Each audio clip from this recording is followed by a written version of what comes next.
Okay, we're recording. All right, guys. I want to give you give a special welcome to a old colleague of mine. Very old. Old? We were cops together. He retired when I was working, but I'm gonna have him introduce himself. My name is Malcolm Kendrick. People call me Mac or Mackie. Mac is what I prefer to call Mackie. I got because my daddy's name was Mac, and he was a retired police officer. But born and raised here in Savannah, Georgia. Went to school here, graduated from Windsor High School, and shortly after that, within 3 months, I ended up on the Savannah Police Department as a police cadet at my dad's suggestion. Well, it was mainly what he didn't want me to be a policeman. He wanted me to have a job where I was making more money than what Sears decided they wanted to pay me as an assistant credit manager, which was minimum wage back then. And the police department was a little over minimum wage. So hold on 1 second. I'll bring that mic a little closer to you. Sorry. Ooh, sorry. Sorry, I hit the mic in his face by accident. I didn't even notice it. Anyway, my police career, basically, that's when it started. A police cadet was basically somebody under the age of 21 who couldn't carry a gun, but you had to wear a uniform, which was similar to what police officers wore, but you didn't have any weapons. And you're basically an office boy. You know, my main job at the time was radio dispatching. On the shift I was on, they would sometimes let me work in the jail. We had a city jail, and which I enjoyed because I get to see a lot of good things happen, or what I considered good things back in the day. And then they come up with this idea: hey, let's send the cadets to rookie school, and let's see how they fare against the regular guys coming in. And as it turned out, you know, academically we did great, you know, because hell, we just got out of high school, you know. But during my time in rookie school, my dad was there, and he was a watch commander. And the classes got me real interested, so I asked my dad if I could ride with him on the weekends, which he reluctantly agreed to let me do. But instead of me riding with him, I rode with a different man every night. And got to see a lot of different stuff. A lot of stuff I didn't like. A lot of stuff that confused me. A lot of stuff I thought was funny as hell. It ended up getting drafted to the Army after a year on the police department. Went through the Army. Nothing spectacular about that other than the fact I went to Izmir, Turkey. Ooh. Which, that was all right. You know, seeing a foreign country and a foreign culture. This little Savannah boy never got to see anything like that. But I hated it. I couldn't stand it. All I could think about was coming home and being a policeman again, you know. What did you hate about it? I just didn't like the Army. They started. Well, I didn't like the. A lot of people I didn't like the NCOs that were so bossy. You know, you get more out of somebody by asking them to do something than telling them to do something. You know, and that's the way my dad ruled things. You know, and that's the way I was brought up. You know, and it was just one of them things. I became an NCO, but I wouldn't do that kind of work, you know. So anyway, I just didn't like the Army. I can't remember what it was exactly I didn't like about it. I know I got tired of Turkey real quick, you know. But my main concern was I wanted to come home and be a policeman. That's what I wanted to do. I wanted to be a cop. And I'll never forget my dad's first words when I got off the plane at Savannah Airport, or back then it was called Travis Field. He was working. He came out there to greet me with my family, and first words I asked him was, when can I get back on the department? he said, we'll talk about it, you know, and we did. And that was the next day. He tried his damnedest to talk me out of it. Yeah. Well, was it because of financial or? Well, that was part of it. He said the money in it and the fact that, you know, he didn't like the politics involved, you know, and he never said the word politics, but I knew that was what he meant. And even today now, I know that's what he meant. Yeah. We both know. Oh, yeah. We both know. I worse than you, believe me. Anyway, when I went back to talk to the chief, said it had to let me back. He said, but you won't be a cadet. You can be a police officer. Since you've already been to rookie school, we didn't have the post certification back then. We didn't have it until later on in '72, which I was grandfathered in. You know, my post number was like a 4-digit number. Now it's just I think it's called a PBL number, a PBE number, and it's 9 digits. Anyway, I was grandfathered in. Didn't have to worry about, you know, mandate school or nothing like that because I'd already done it.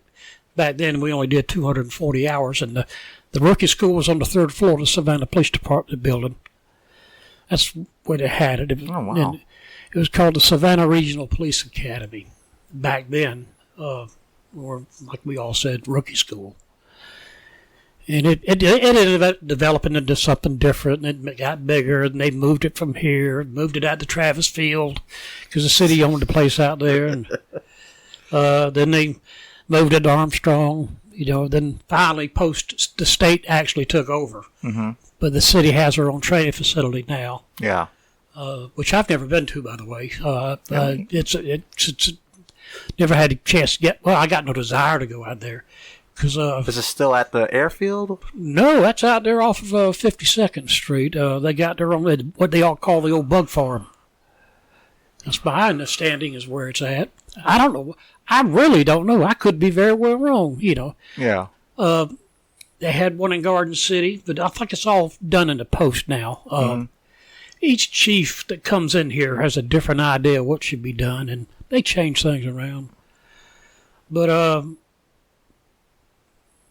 I was doing pretty good on the police department until 1978. We got this chief of police that was brought here for one reason and one reason only, and that was affirmative action. Who was the chief? His name was Dave Epstein.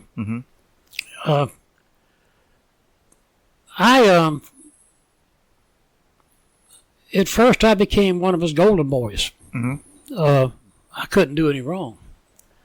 I was the first officer ever getting a commendation from him, you know, which naturally back then and with the way they are in police work, I'm a little ass kisser, you know. Anyway, in August of 1978, I ended up shooting somebody. It turned out to be the wrong flavor person. What was the incident? It started off as a stolen car.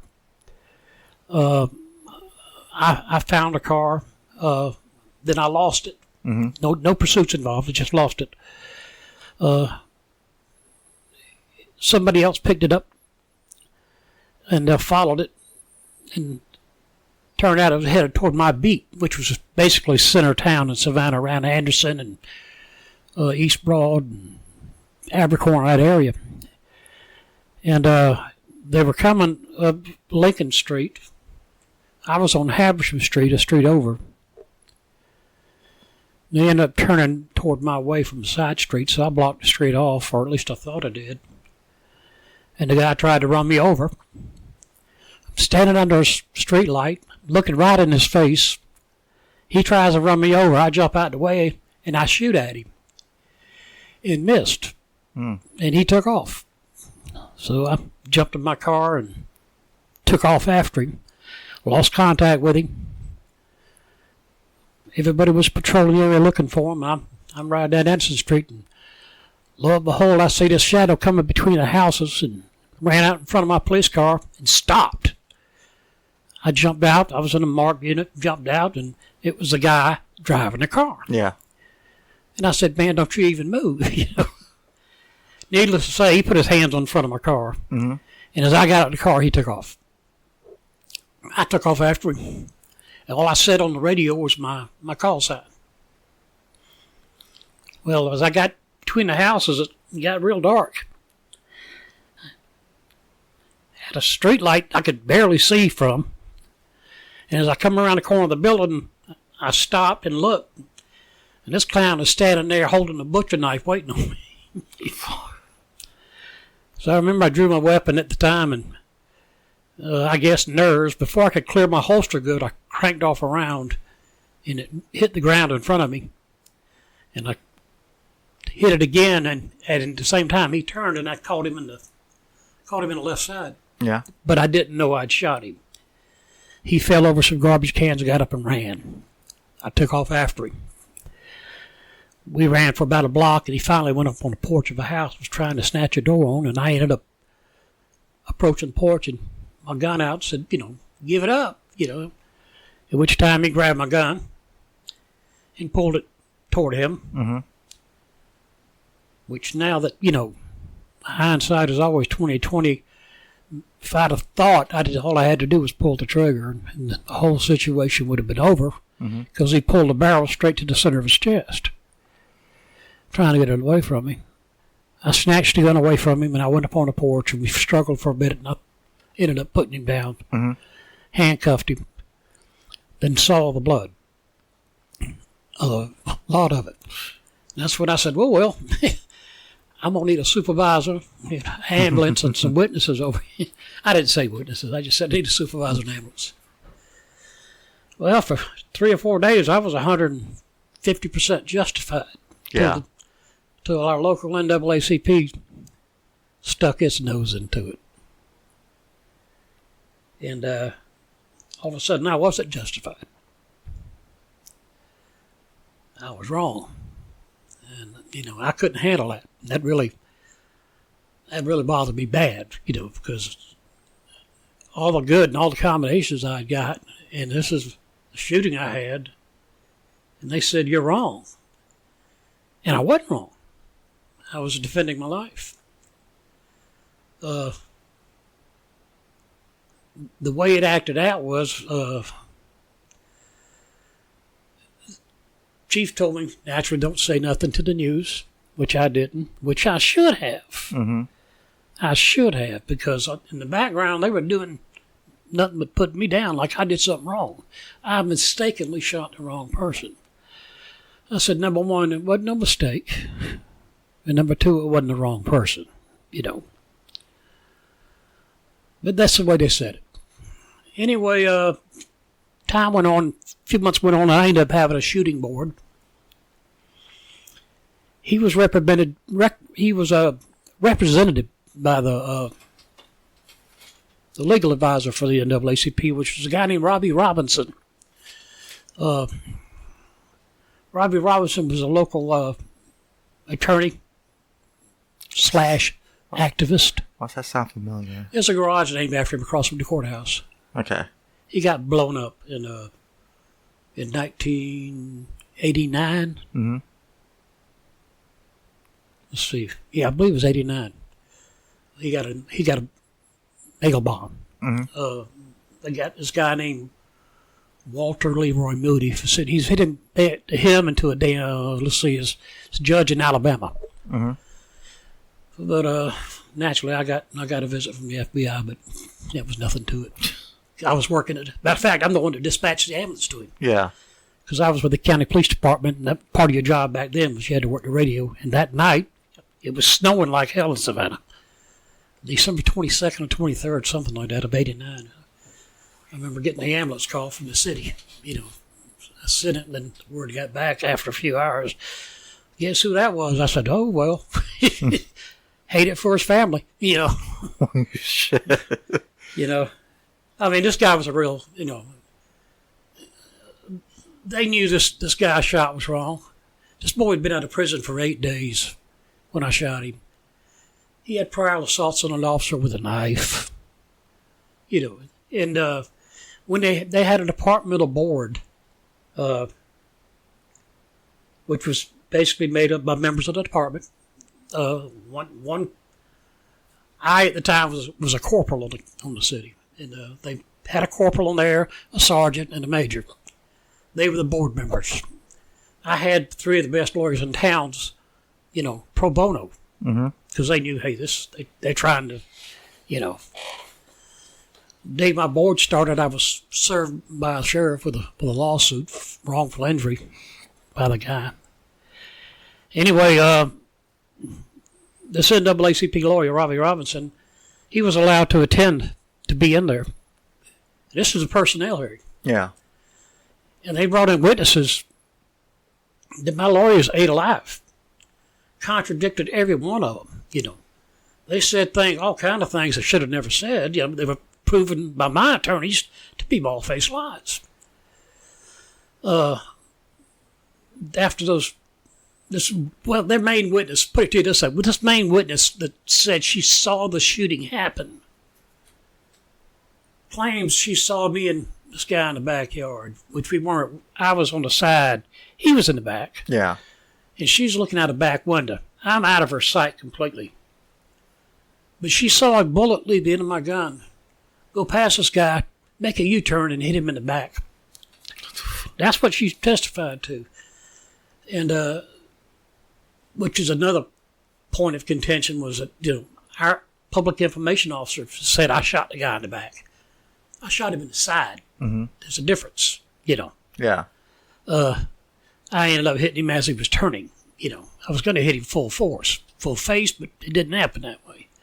Anyway, this thing carried on for 3 or 4 years. I was eventually found guilty of all the charges. Mm-hmm. They had filed against me 5 different charges, which I couldn't understand because I'd only pled guilty to one of them, and that was fade a hole out of my radio. Mm-hmm. All the rest of them were no, that couldn't be. It didn't happen like that. They say the knife wasn't his, that the knife belonged to a woman that lived in the house where I was standing, and her 24-month-old kid was playing for it the day before, playing with a knife. I'm talking about a long butcher knife. Yeah. What the 24-year-old kid was playing with it. They returned the knife back to her, which I said, well, that's evidence. They claimed that he was at a girl's house prior to me running into him on foot, watching a movie on a local television station. This happened at 2:49 in the morning. That television station had been off the air for 2 hours. Mm-hmm. Plus, that movie never aired that night. Where these people they got them from, I don't know. One individual came out and testified that he heard the whole thing. He heard me yelling the N-word to stop. Yeah. Or I was going to shoot him, and I shot him, and I kept using the N-word over and over and over and over. Never used the N-word that night, I might have said stupid 2 or 3 times, but, But anyway, I guess that's where my trouble began, as far as the way they treated me. I mean, I couldn't handle it, I developed PTSD over it, the whole thing, over the years. Because I'd always told the truth, and they said, no, you're lying, this didn't happen like that. And it was a fight. It was a fight from that point on. I ended up getting demoted. Instead of going to sergeant, I went down to patrolman. Well, they actually gave me 1 stripe, APO, whatever you call it. Yeah. And this clown that I shot recovered over a period of 9 months, about a year. Ended up breaking into a girl's house, 15-year-old girl's house, and attempted to sexually assault her. And her daddy shot him on the way out the door. This guy had 9 lives. He's still alive? Yeah.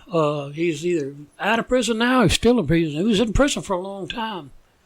I ended up, in order for after the board happened, and they found me guilty and demoted me, I hired a local attorney who was good at handling what they called the Civil Service Board, And they hated his guts, But they knew his weakness. He was greedy, And after a couple of years, this shooting happened in 78 and 81. We filed a lawsuit for $3.5 million against the city for the way they treated me. And everybody I knew come to me wanted a piece of the lawsuit, every attorney. Because they knew it was going to be a winner, And then all of a sudden, my lawyer quit contacting me and was avoiding me and everything. And I found out through another thing that his family was big in the propane business here in Savannah. Mm-hmm. And the city was getting propane put in police cars. And he got a contract to supply fuel for the cars for a year at such and such. Turned out to be a little over $250,000. He was awarded that contract.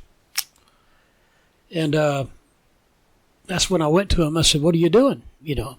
He said, "That's nothing to do with you." I said, "It's a conflict of interest." "Nah, that's a side." I said, "No, it's a conflict of interest. You won't call me, this, that, and the other." Well, I found out through other ways and other means after I fired him that he threw a little wrench into the system and messed things up. Forgot to file certain papers in due time, and when my lawsuit was filed, it was no good because of his failure to do what he's supposed to do. So I filed a complaint on him against the Bar Association. They said, "Don't worry, he's fixing to go to prison," which he did. Oh, good. Good. He was stealing from his other clients, like stealing estate money from elderly people, and they caught him, and he went to prison. He got out, and it wouldn't have done for me to see him, but I did see him one time, and I thought he was going to go back to the mic. Thought he was going to have a conniption fit because of the fact that I told him I was going to do him asunder if I ever caught him, which I did. That's not my job, but never forgiven him for what he did to me. But he's back in prison again anyway because they got him for embezzlement, Holy shit! What? Yeah, he got disbarred. Then he tried to get his license back, and a bunch of people, including me, went to the court and said, "No, don't you dare!" Damn good lawyer, one of the best in town, but he was greedy. He could have had a third of $3 million. Instead, he took $250,000. So that's where it was. I ended up losing everything I owned over the whole situation. Went to sell insurance because I couldn't, find anything else to do. After a year or so, I got a new chief, and he agreed to hire me. Which chief was this? It's a Galilee. Oh, the original one. Yeah. Well, he wasn't the original. The original was Leo B. Ryan. He was the best. There's never been a decent chief for that department since Leo Ryan. Everybody else was a puppet of the city manager. Leo Ryan was not a puppet. He was a man. He was the chief. But everybody else, has just been a puppet. And, it's a stepping stone coming here. I didn't like none of them. They're here we knew they were here temporary. Gelly lasted the longest, and retired. But he's the one that decentralized the police department, which, lowered the morale a lot. What do you mean by decentralized? Well, we went to, instead of precincts, we had things called zones. Yeah. We had different places, like there was headquarters, and I think 2 zones went out of headquarters and a couple of zones went out of a place called McAlpin Square. Then eventually, precincts came about, and I think that was under Galilee. Okay. I'd already left and went to the county police. My dad retired in 85 because this chief had promised him my dad was there for 35 years and promised him a captain's promotion because he'd been there so long. He'd been a lieutenant for, 20-some-odd years. And instead of promoting him to captain, he promoted this young jerkwad to captain. And I signed my father under him. My father said, "No, time for me to go." He pulled the pin. He retired in 85. And certain factions from the department started. Yeah, well, I went back to the department after being fired and all. Like I say, Gilly hired me back. But certain factions didn't want me there because I was a nonconformist. Yeah. if I saw something I didn't like, I'd say something about it instead of being a good little German and keeping my mouth shut. There was a lot I didn't like. Under Gallantly, the department, prior to Gallantly, the sergeant was your best friend. Under Gallantly, the sergeant was your worst enemy. And it got to the point where I was looking over one shoulder for the bad guys and the other shoulders for the supervisors. Mm-hmm. A lot of them says, "Oh, this is your fault by your actions." I said, "No, you just don't know how to treat people. You know, these guys are afraid to get out here and work because they're afraid they're going to cross you some way because you forgot what you did when you was a rookie. You know, that kind of stuff, you know." And I said, "To hell with this." I called my dad and I said, "You know, help me get on the county police because I'm going to go to prison if I stay here, you know." He said, "What do you mean by that?" I said, "If I stay on the Savannah Police Department, I will go to prison. I promise you. Take that for what it's worth." And within 2 weeks, I was on the Chatham County Police Department. In hog heaven. I finally got on the police department where you could be a policeman. Your supervisor was your friend. They backed you up 100%. Unless you're wrong. But as long as you're not wrong, you're good, you know. But as a department, everybody wanted to be with. And a lot of guys that were on that department were prior city anyway. And I loved it. I couldn't, you know, I was happy as I can be. Then our chief, who was considered one of the best chiefs around, decided to run for sheriff, in which he won.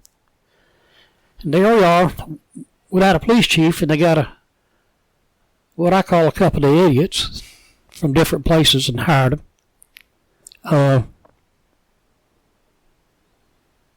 I think they're both deceased now, but they were, I called them morons. That was my opinion, you know. I'm just like I say, what have you, just a peon, as it was, you know. I finally got promoted to the rank of corporal, which on the Chatham County Police was a line supervisor. The last last county police chief was a guy named Tom Sprague. He was an ex-DEA agent, you know, that they hired on to handle to start the counter-narcotics team, C&T. And after he got out of that, they brought him on as the Chatham County Police Chief. But being a federal guy, like a lot of federal guys we knew, they hated local law enforcement. We were below them.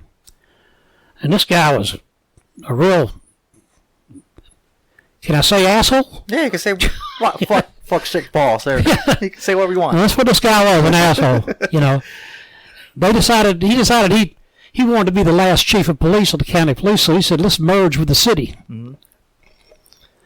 But a lot of us didn't like that. Matter of fact, 95% of the Chatham County Police Department did not want it. We did not want to go to work for the city of Savannah because we knew what was going to happen. The city was going to be in charge. I think the only reason they took us was because we had take-home cars and the city didn't, unless you was a high-ranking officer. But it happened. The merger happened. They gave the county officers, the county, make this straight, the city handled the city limits of Savannah. It was a pretty large area. Mm-hmm. In Chatham County, you had a bunch of municipalities. Garden City, Fuller, Port Wentworth, Tybee, Thunderbolt. They had their own little departments, but everything else they didn't cover, the city didn't cover, was unincorporated Chatham County. Mm-hmm. And that's where we did our police work, you know. Even though we did it anywhere we wanted to, that's where we were responsible for. So the people in the unincorporated area, they didn't want it because they knew how the city police were. All they were doing was playing a game with the Chamber of Commerce to lower the crime stats.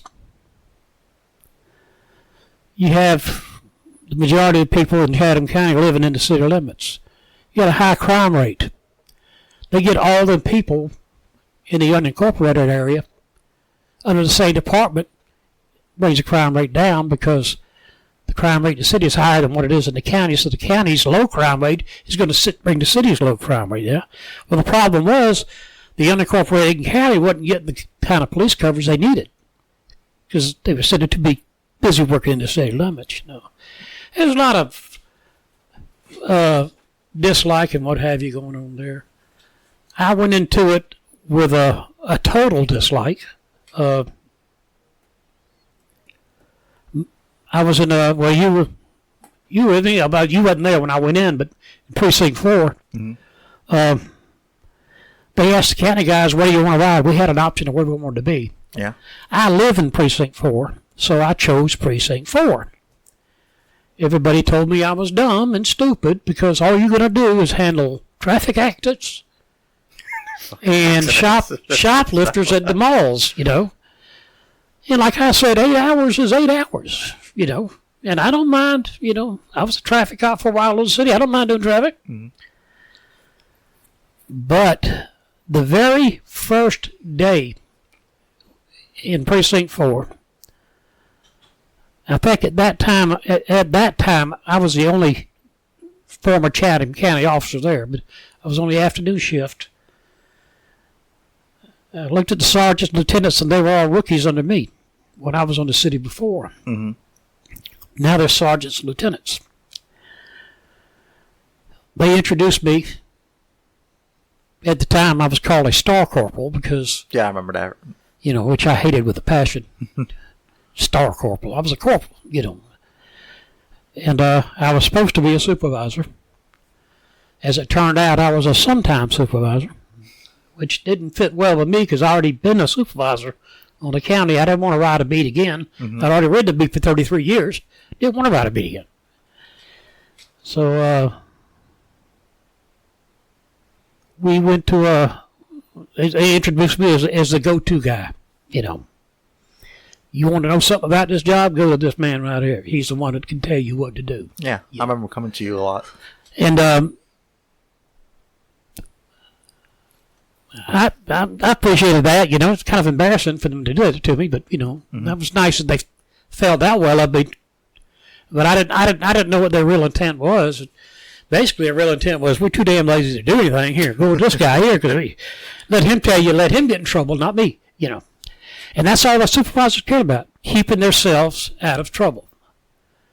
Not for the benefit of the guys working under them, keeping themselves out of trouble. I got in an argument with another supervisor from a different shift, and I asked him, why do you keep treating your men like children?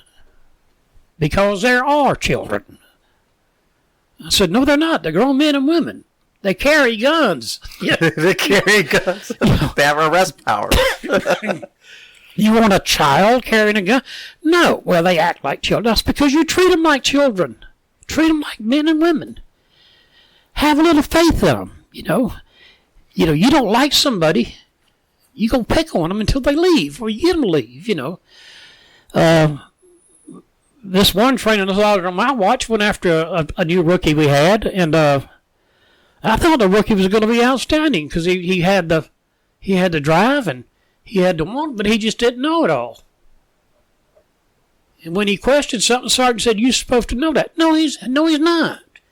If he's questioning the sergeant, that means he don't know it. So he came to me. I told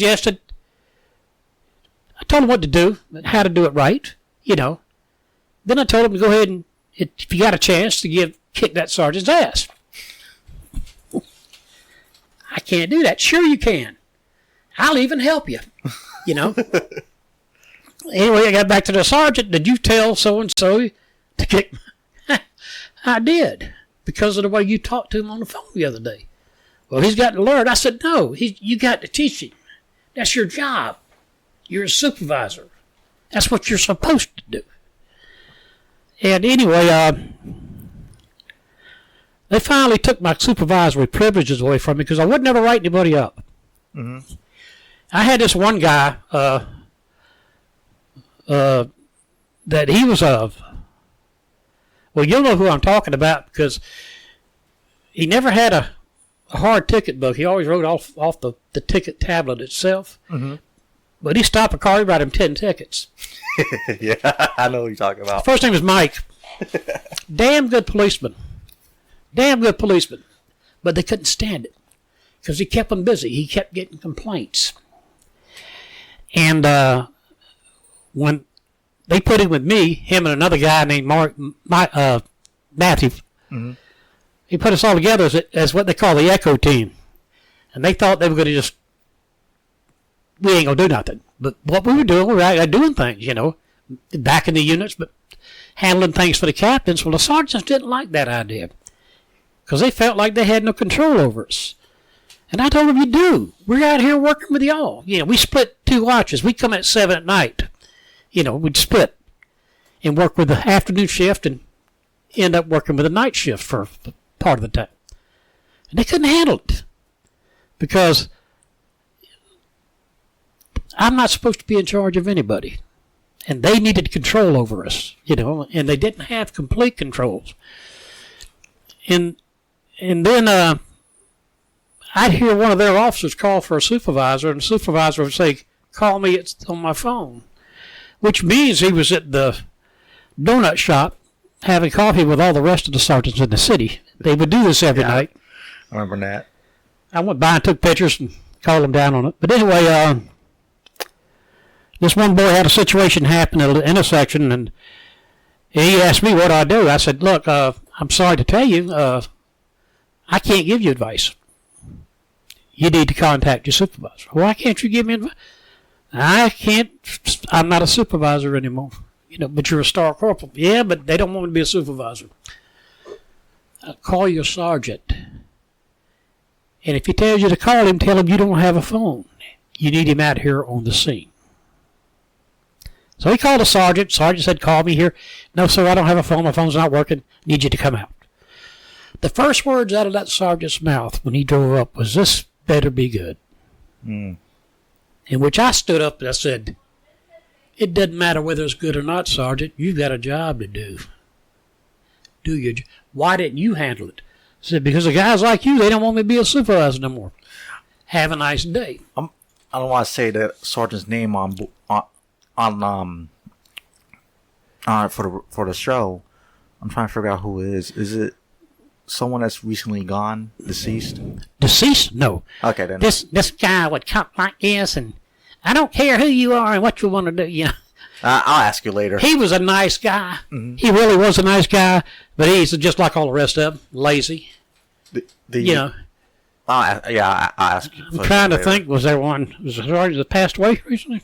Hell, I don't know. I don't keep track. Once you leave, you're gone. I kept getting in trouble because, I guess because there's a lot of people that like me. And the ones that didn't like me didn't bother me a bit because I didn't want to like them. I didn't either. I didn't like I didn't like them anyway. But like I say, I had a good career on the police department. I did a lot of pretty good things on the city. I guess one of the things that made me mad was back in the middle 70s, prior to that shooting I was in.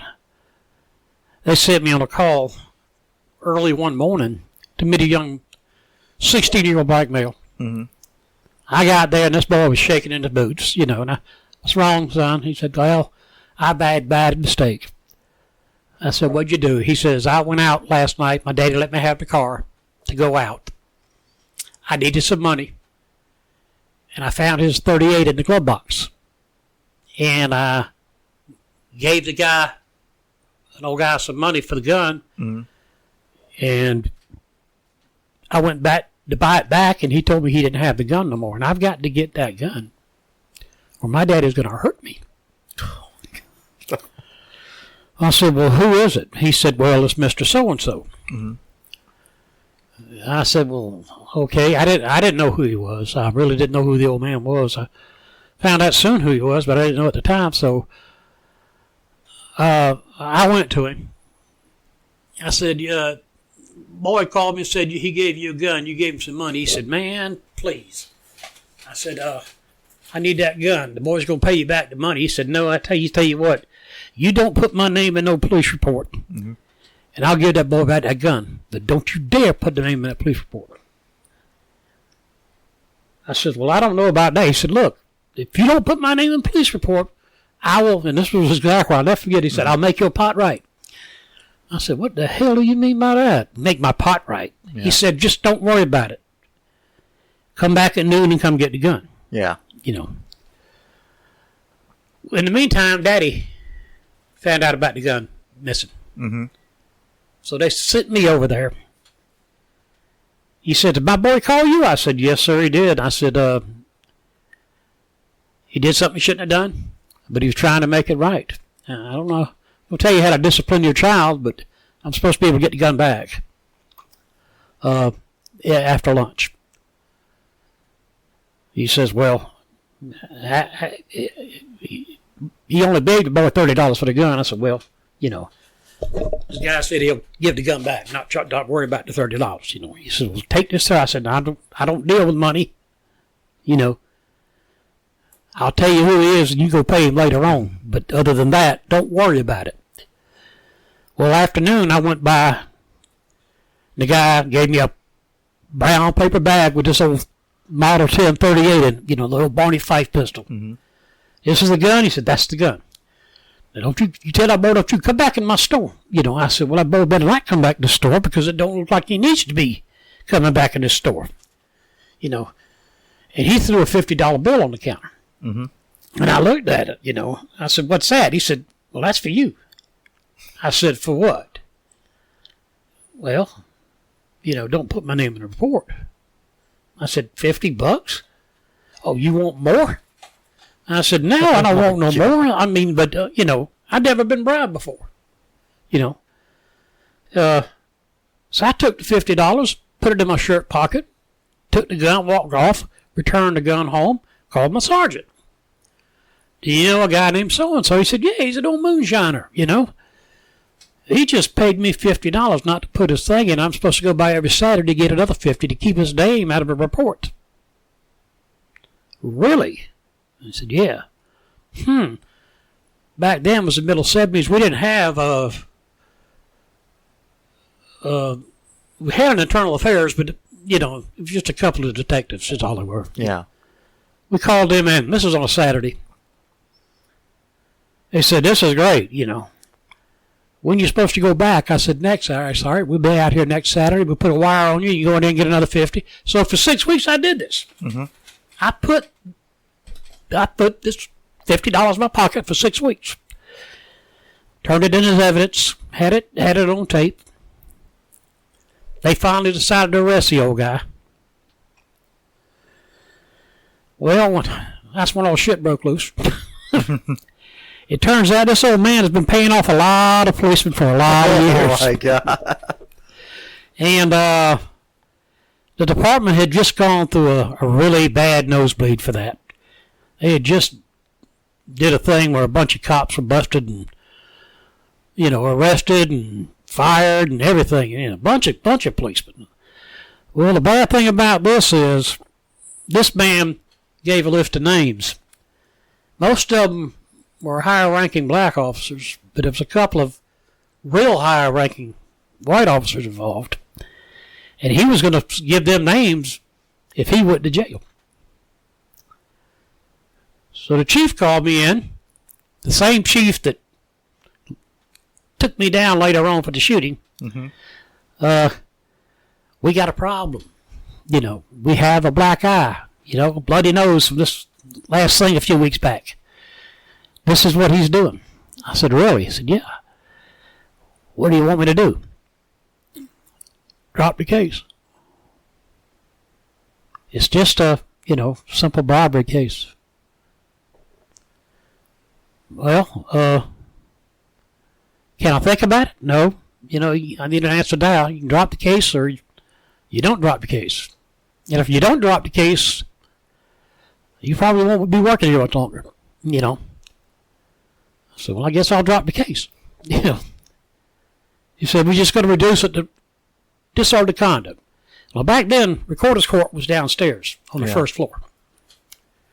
And we went to recorder's court. I'll never forget. He come out there and looked at me and said, Lord God, don't you ever come to my store again, As it turned out, this old man was eventually killed in an armed robbery. Somebody tried to rob him and killed him.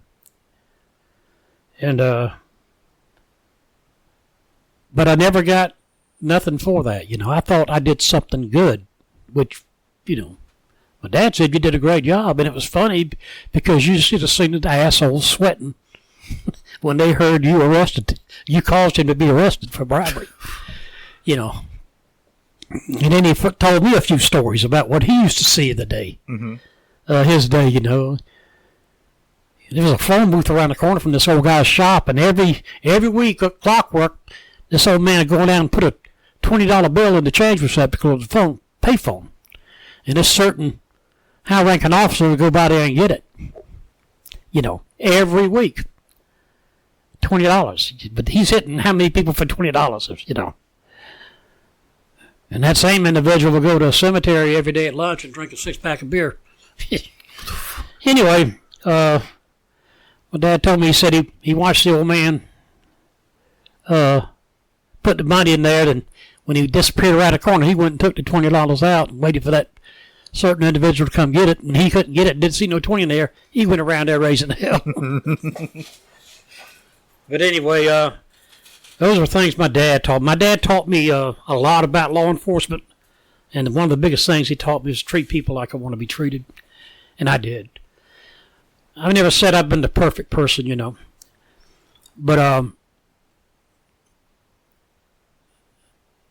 most of my trouble I got into was with my supervisors. I had this one lieutenant that told me I had an anger management problem in Precinct 4. I got accused of something, and I said I didn't do it.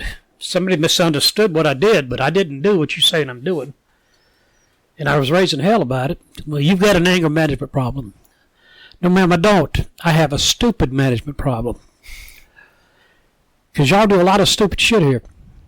And I can't handle it, And had a situation where in 2012, in February, I was talking to another officer, a black officer outside who I've known for over 20 years. I think I remember some of this. He'd got a brand new car, Oh, yeah. the second brand new car in 2 weeks. And I'm still driving my original car. The beat-up Crown Vic. Yeah. And I said to him, I said, man, I guess you got to be blind to get a new car. And he laughed. And this little dipshit sergeant walked by. I heard what you just said.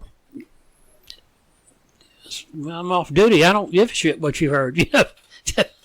Well, I don't appreciate what you said. I said, well, I wasn't talking to you, Sergeant. I was talking to Raymond, And he looked at him and he said, what do you think? He said, you're joking with me. We're kidding. We're friends, Sergeant said, no, that's uncalled for.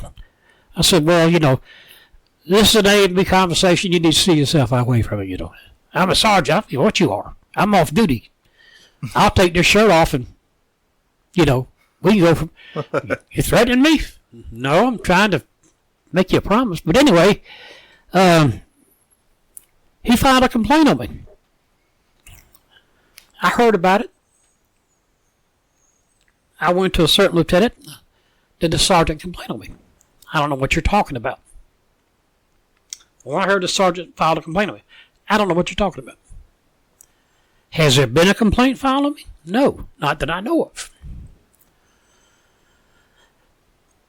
That was in February. In May, I'm out riding around my beat, Precinct 4. I get called to the watch commander's office, or the lieutenant's office. She hands me a stack of papers, and I said, what's this? She said, you need to read it. And so I started reading it, and it was a complaint. And it gave me 3-day suspension. And I stood there for a minute, looked at it, and I said, I want to see the IA book on this. It's in the captain's office. I said, well, you've got a key. Go get it. I can't. Why can't you? Because I'm not supposed to take anything out. If the IA manual's in there on my complaint, which, by the way, I was never interviewed. Nobody ever asked me about this. And now I'm getting 3-year suspension. I said, guess what? I guarantee you, you took the complaint from that sergeant. And if I did, well, that means you lied to me by saying you didn't. If I lie to you, I am immediately terminated. No ifs, ands, buts, or whatever. You get caught lying to a supervisor on the Savannah Metro Police Department, you will be terminated on the spot. So, bitch, you lied to me. In which she said, you called me. Okay, let me repeat it. Maybe you'll understand it better. Bitch, you lied to me. I don't work here anymore. And then she made the mistake of saying, you can't. And I said, lady, I'm 61 years old. I can do any damn thing I want to. So I went outside and got my MBT, my computer, brought it in, and said, I'm off sick the rest of the day. Bye. And left. And never looked back. Next day, the captain called me. What's going on? What's going on? And I said, I don't work anymore. Well, I need you to come. I said, I don't work there anymore, Captain. I don't give a damn what you need.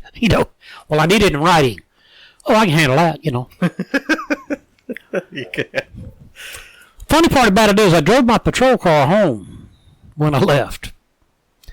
Parked it on the side of my house. I drove back in my pickup truck, Mainly because it was a county car. I'd actually got to choose a number on it when I first got it, so I was happy because it was that car was the same number of the first county car I ever was issued. Anyway, back in the mid '80s. But Captain said, let's work this out. I said, there's nothing to work out, Cap. He said, look, you were pretty rough with the lieutenant. I said, that wasn't rough. Yeah, but didn't you call her a name? I said, yeah, I call her a bitch, and that's what she is, She wouldn't make a pimple on a real policeman's ass, And I'll stand by that all day long. Matter of fact, half of you submission supervisors would make pimples on policemen's ass, I can't take it anymore.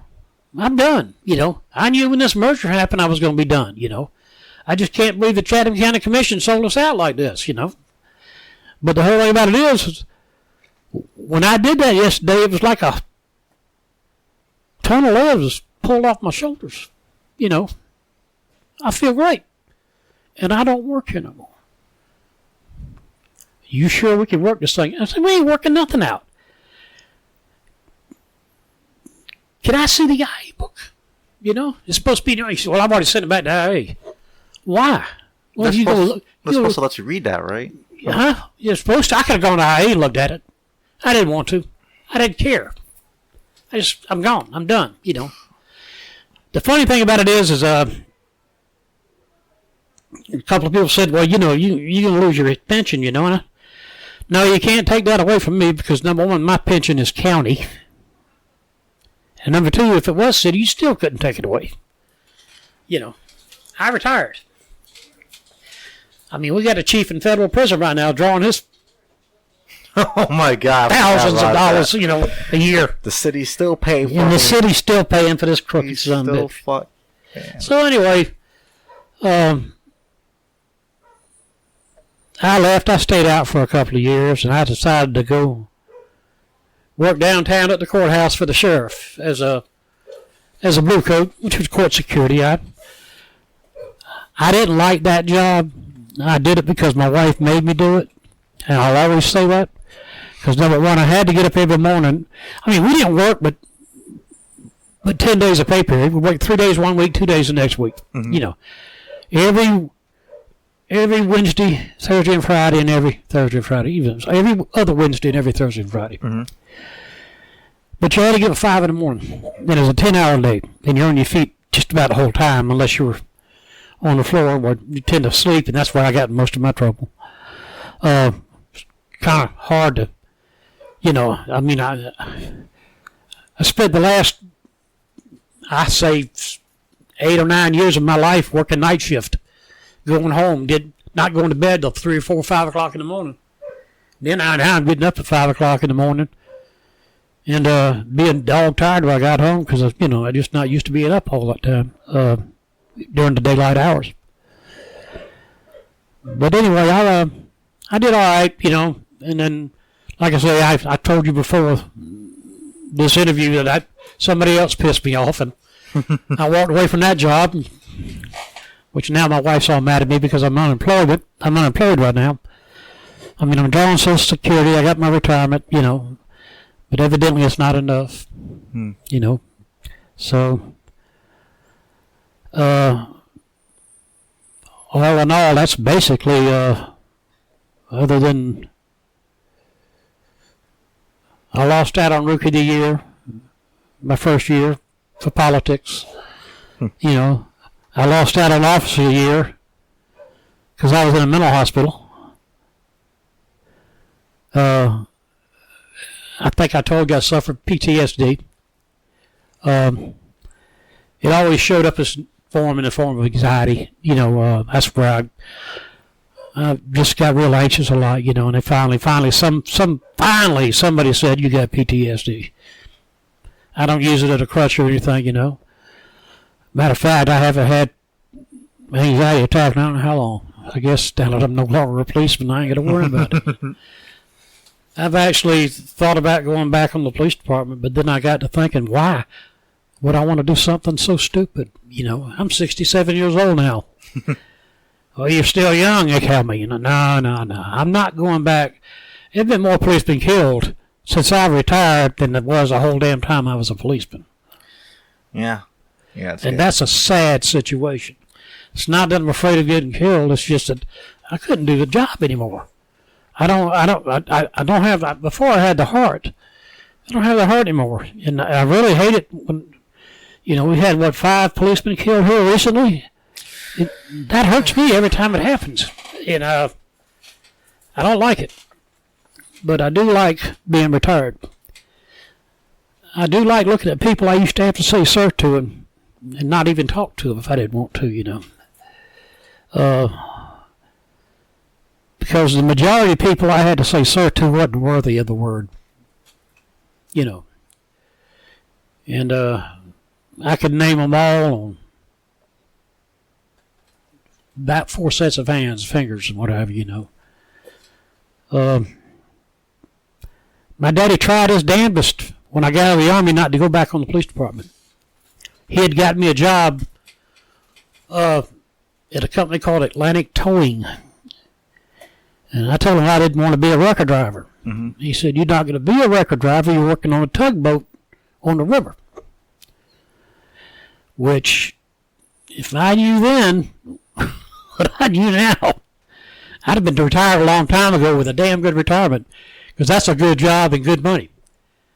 But no, I had to be a policeman, and this is the worst mistake I ever made my whole life. Even though I had some good parts, it didn't do nothing but cause me angst and grief all my life. There's always something, not just the fact of working with the people, it's the stuff you see. Yeah. There's a lot of stuff that's not pretty out there. People don't realize a policeman has to look at, and you have to take it home. They say don't take it home, but you can't help it, No, you mentioned that there was a murder that's finally, it's been solved, but they finally prosecuted the guys involved. Talking about the Foley murder? Yeah, I was the first officer on scene, and Menendez, to say his name. He texted me about it, and Melendez? Yeah, I don't want to say his name just in case, but no, he texted me, because he knew I was the first officer, but I don't think he knew that she died in my arms, and something you never forget. I tried to forget. I forgot her first name for a while, but there's times where I still remember her eyes. I'll know where her eye. I'll always remember her eyes while I was giving her CPR. It's not easy. It never. I mean, one of the worst things that ever happened to me on the county police department was right at shift change. I was sneaking into the barracks, and which was in the city limits at the time. It was on Hodgson Boulevard, and I was at every corner of Largo, off my beat, waiting for him to say, "Come in." When they gave me a call back out at 204 and I-95, which is basically 7 miles away. A baby not breathing. I whipped it around and took off out there. And the minute I got out of the car, this young, I could tell he was a GI because of his haircut. Well, he was wearing khakis, pants. Hands me a dead baby. And this baby was dead. This baby wasn't even warm. Lividity had already set in. It was already starting to, get rigid. But I tried. And it wasn't, I tried the CPR on it right there on the back trunk of my police car. And just as I looked up from giving a breath, EMT ran up and I just gave the baby EMT. They put an ambulance and took off. They didn't say nothing, just put the ambulance and took off. Well, I had the shock of, my God, what do I do now? And I had to face the mom and daddy. I had to talk to them. And it was a young military couple that just got transferred to Fort Stewart here in Hinesville, and they were just here that one night before they went to Fort Stewart to sign in. And they lost their only baby. It wasn't the only baby call I ever had. I've had several more, but this one struck me because, so many hands. It was like handing me an inanimate object, and I really didn't like it at all, and I had nightmares about it for several weeks. But I would never wish being a cop on anybody. My adopted sister. Because Army reservist, she's been to, I keep getting confused, I think Iraq or Afghanistan. She's been to Iraq, I believe. She's a medical tech, so she works in the surgery room. Yeah. And she told me, she's been through a lot. She's been through a lot of shit. She's seen the shit over there while she was in the military, and then she talked to me about possibly becoming a cop. And I told her no. It's like at least with the Army or the military, you got the support from the people, and it's not and police is not what you see on TV or in the movies. Well, it's just like everything that happened to me in the police department was politically motivated. A lot of my, at the time I started, they had a city manager who was actually the guy that runs the city, and a city attorney that despised the police department. Despised them. And my dad told me that. My dad knew it because he worked with him for 35 years, And he knew, and he told me all about it. And I knew this stuff, I just never thought it would ever affect me. But when you do your job the way it's supposed to be done, it's going to affect you. No matter what happens, it's going to affect you. No matter what you do, it's going to affect you. And them fucking politicians are all the same. It's like me right now. I despise the Democratic Party of this country. Mm-hmm. To me, they're the most vicious people I've seen in my life. Just because they didn't get their way this time. That's all it is. Trump's going to be president. He's going to do at least 4 years. The way it looks, he might do another 4. But look at the shit we had to put with Obama for 8 years. And this man sold us out. This man tried to change us into a socialist country. He did everything against what this country stands for. And now you got these assholes over there in Oregon, the Antifa, whatever they call them, that Antifa? Antifa. I only know some of it. They're harassing normal, everyday people driving down the street. You know, I say, come to Savannah and do that. I will personally go out there and run over your ass in my truck, and I don't care, because if you want to go against my country, the country I fought, I was in the Army for 2 years. I'm a veteran. I've always been a patriot. I'll never forget when the Gulf War hit, and I saw the ass they kicked. Watching General Schwarzkopf on the news showing these bombs landing. I mean, I get a hard on. I loved it. These are my guys, and when they came home, I was so proud. You know, now I didn't go to Vietnam. I was in during Vietnam, but they sent me to Turkey. Mm-hmm. Okay, but I had brothers that did go to Vietnam, and I had a few that didn't come back. And I hated the way they were treated, you know, when they first came back. Now I think they're doing all right because, you know, people tend to support our veterans. But back then, they come off the plane, they call them baby killers or what have you. That was war. War happens. Yeah, and, you know, people, it's a different time now for veterans. You know, they're still going through struggles, but... Of course. We got homeless veterans out there that shouldn't be. And they worry about a bunch of damn wetbacks trying to get across the border. Yeah, that's what pisses me off. Yeah. At least Trump's trying to help us there. Well, my thing about the whole... just trying to get back to it. The whole thing about the Vietnam shit... I started getting more in history lately. And, it always goes back to politicians. Republican, Democrat doesn't fucking matter. It's always that way. They make some choice. They make bad choices. Yeah, out of selfish reasons. And well, I'm not saying the Republicans are the greatest party in the world. I'm just saying the Democrats aren't behaving right. They're not behaving right at all. When you got people like, what's her name, Kamala Harris, people like that, and that old Maxine Waters harass people because they support Trump. It's a free country. You harass me, I'm going to bite back. Mm-hmm.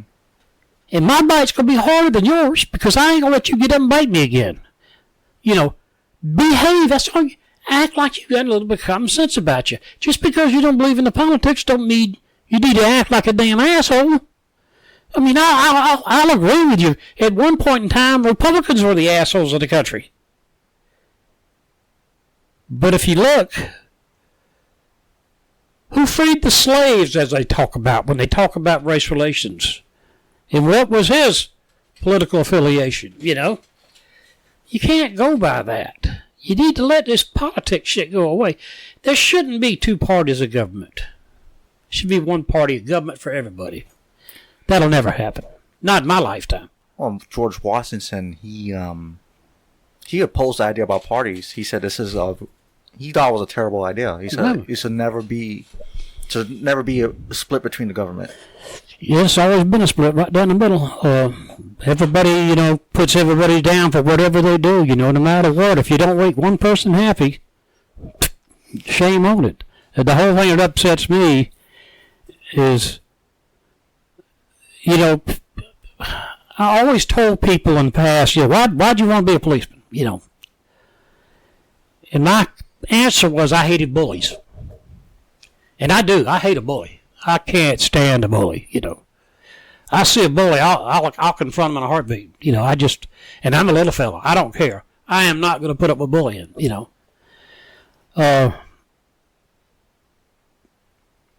You got a lot of guys out there that just like to bully. They just, you know, and expect to receive no retribution from it, you know. Well, you bully me, you're going to get some retribution, you know. You're going to be hurting somewhere. Either I kick your kneecap off or I shoot you in the leg. You know, one or the other. But there's going to be some retribution if you bully me. Can't take it. I don't want to be violent. I don't want to get hurt. I've been hurt too much. Majority of the injuries I got on the police department were my knees. And like 12 different injuries. Yeah. And it hurts to walk sometimes. But other than that, I have to say I've had a good life. It's not what I want it to be, you know. I want to be financially independent.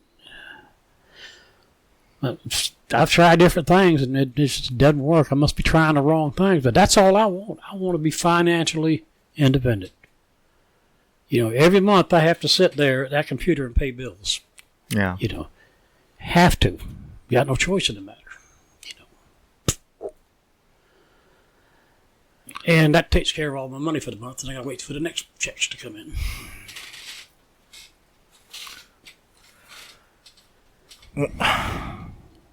Well, now I tell you, like, leaving the police force, maybe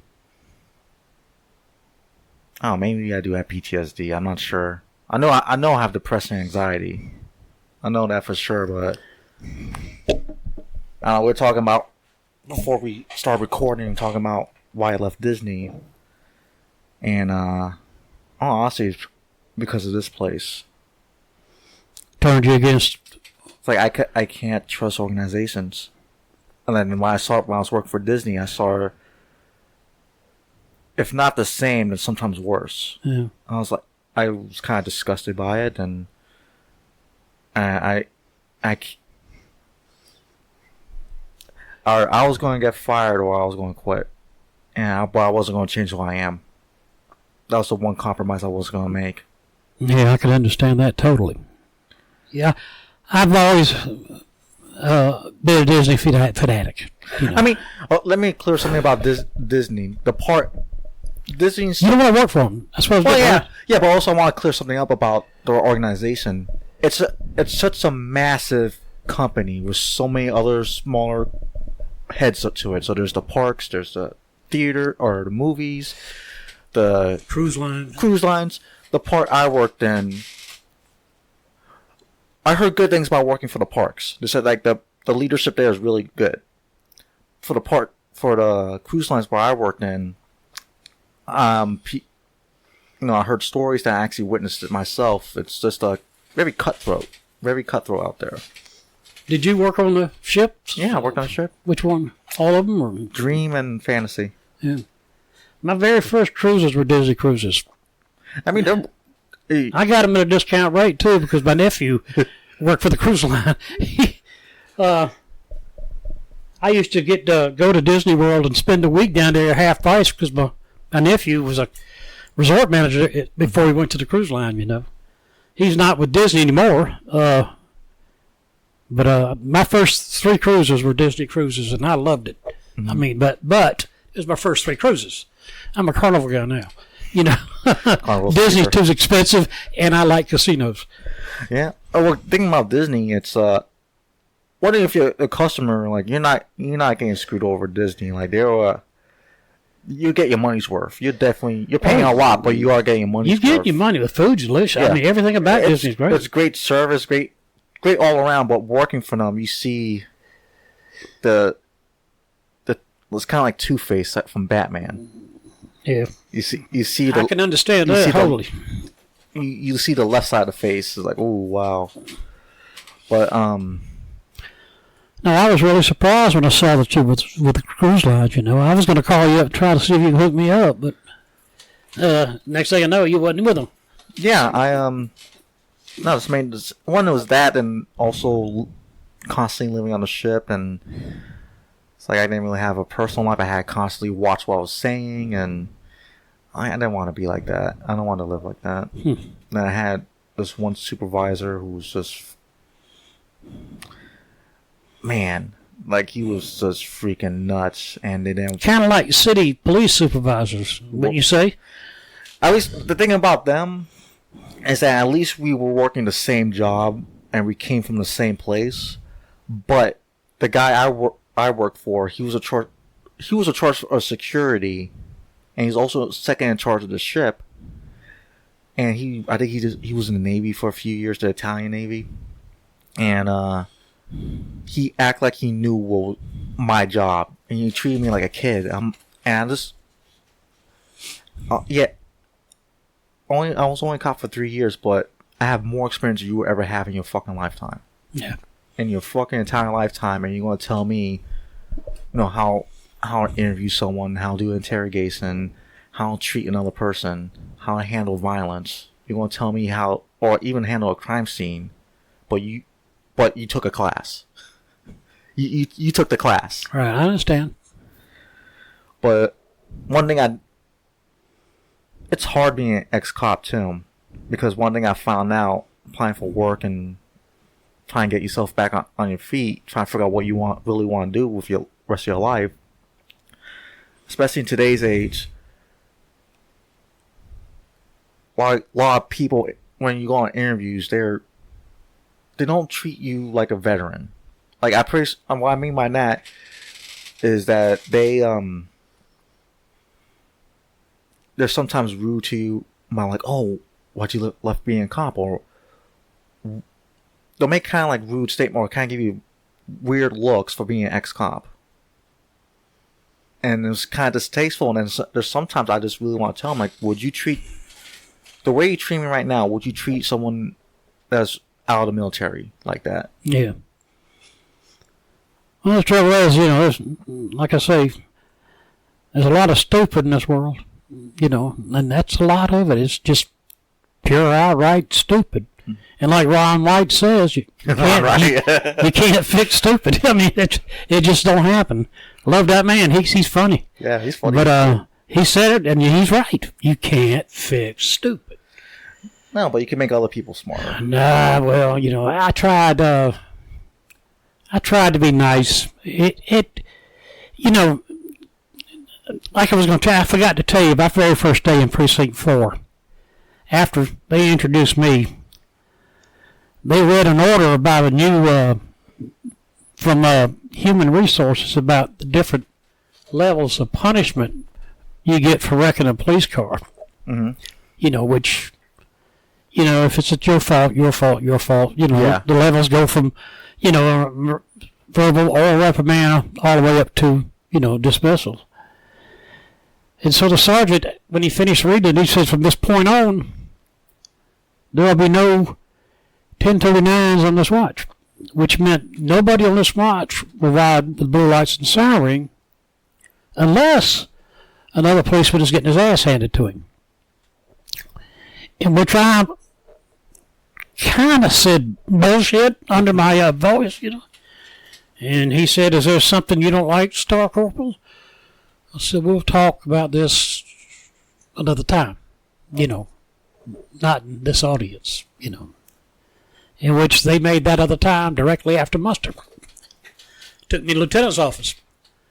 First words out of their mouth, are you going to start trouble already? I ain't trying to start trouble. But you just insulted that whole room of men and women out there. What do you mean? No 1039 on this watch? There's times we have to run with blue lights and sirens. Accidents with injuries. We got to get there to preserve the scene. Don't need to get there that fast. That's not the point. The SOP manual says we can do it. Nothing the sergeant's going to tell me that I can't. The lieutenant piped up and said, well, I'm the lieutenant, and I'm saying you don't. And I said, Lieutenant, with all due regard and all due respects, SOP says I can do it. You tell me I can't drive I've been policing longer than anybody in this room, and you telling me I can't drive a police car in emergency mode. All you worried about is a wreck happening and you having to do a bunch of paperwork, because God Almighty, when you wreck one of these silly cars out here, you got a ton of paperwork because you're so worried about this, that, and the other. Well, guess what? Wrecking as a police officer is part of the job. We're out there 8 hours a day, 24/7. You're going to get in a wreck sometime. It's going to happen. It may be a fender bender. It may be nothing. And it could be disastrous. But you don't tell a grown man or woman that they can't do their job like they're supposed to be able to do it. That's where you lack in supervisory skills.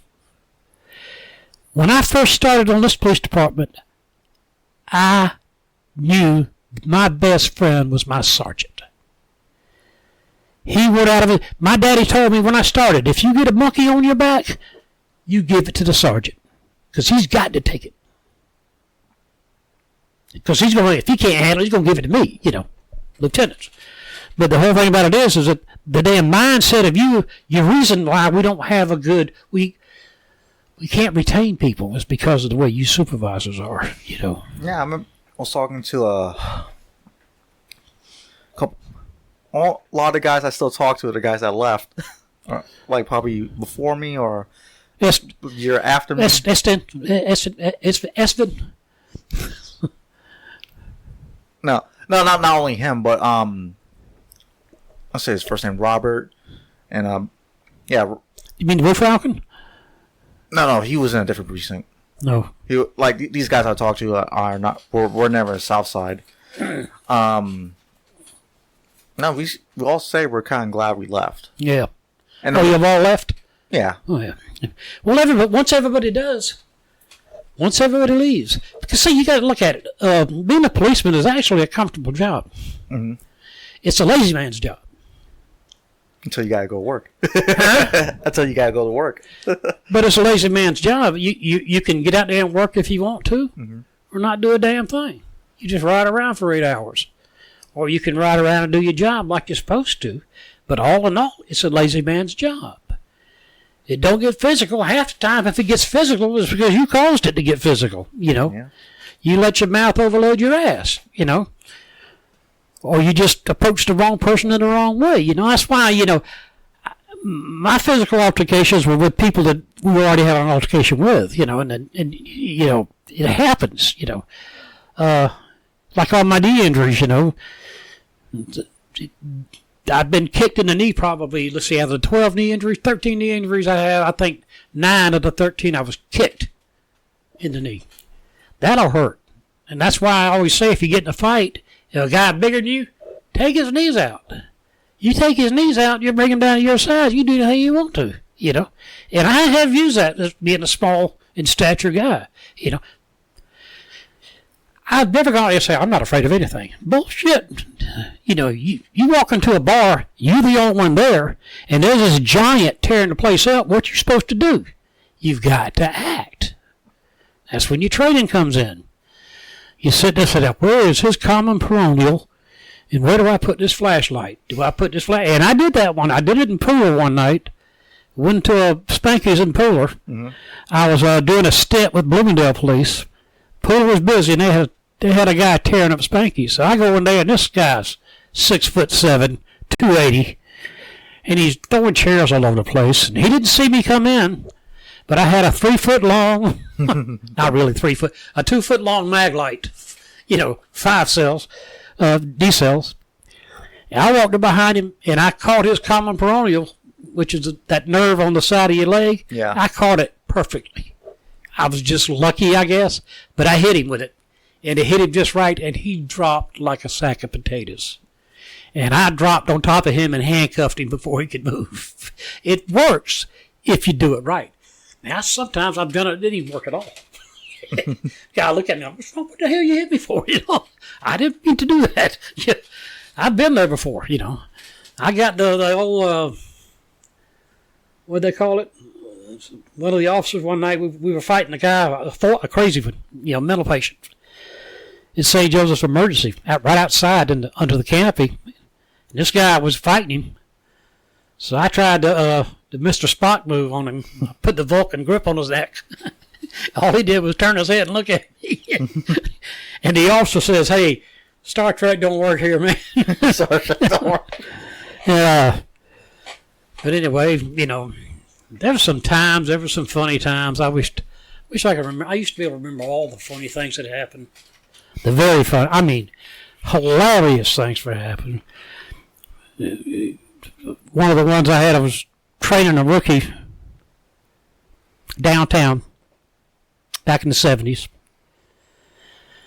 And I was basically showing him how to patrol a beat, checking doors and windows, and showing him you pull up to a door, shine the light where the lock is, and make sure you can see the deadbolt, the lock through it, That's one way, look for broken windows and, pry it open, Went down the street a little bit, and I said, now you return back to where you was just in case somebody was watching you. Mm-hmm.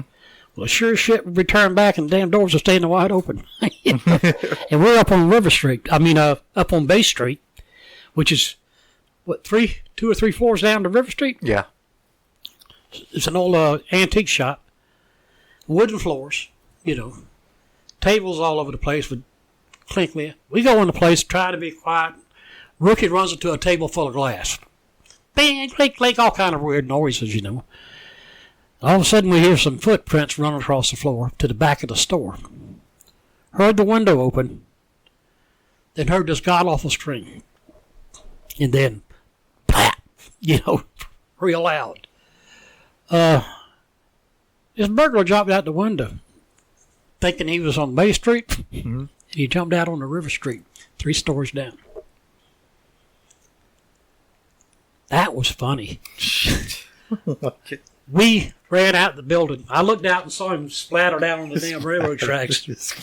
We ran out the building. Halfway down the stairs we were running down. I started laughing, and I couldn't stop. It was so funny. We got to the guy, and he's all broke up. He must have broke every bone in his body. But he's still alive, and he said, it hurts. And I'm laughing. He said, it ain't funny. I said, oh, yes, it is. And I called from back then. We didn't have EMS. We had just a regular ambulance service. We called them, and I just could not stop laughing, picturing this guy flying through the air. And that was just hilarious, And then back in the 70s, we had this thing with the boom boxes. These black guys would always either walk around with them. You seen on TV, mm-hmm. Stereotypes. You had a brother got the big afro holding on this boom on his shoulder. Well, this boy was riding this with a boom box on the back of his bicycle, tied down with bungee strips. This 40-pound boom box. Well, it turned out there had been a burglary previously of a shipping container where a bunch of high-dollar Schwinn bicycles were stolen. And he was on one of them. And I'll never forget, we were on Anderson Street, and I pulled up behind him and honked the horn to get him to move over. He looked back, and he just stood up on the bicycle and went to take off. And when he did, he went over a tree stump that had broken up the asphalt on the roadway. And that boombox stretched up and down and up and broke and splattered. And he was so worried about that boombox, he stopped. He didn't keep going, And I laughed at that. That was funny. You had to be there to see it, You're talking about. I haven't even thought of this story in a long time. I'm going to use his nickname, but once I say his name, you're going to start laughing. We went to a hotel it's right next to Oglethorpe Mall, and I forgot what was going on. We were called there for a noise complaint, and I think we smelled weed or something. I forgot. We asked them to open the door. We had to kick in the door, and we found drugs, found some cocaine, and I remember why they opened the door, because one of the guys took out their tasers, like, all right, we're going to tase you through the door. So we get through the door, and we started putting people in handcuffs, but there's one woman walking away, and McNugget was the one that's supposed to stop her. McNugget was the one who was supposed to stop her. And I was watching it as it was going down, and she's like, man, I have nothing to do with this. She had her hands up, but she kept walking backwards to the door. Man, I have nothing to do with this.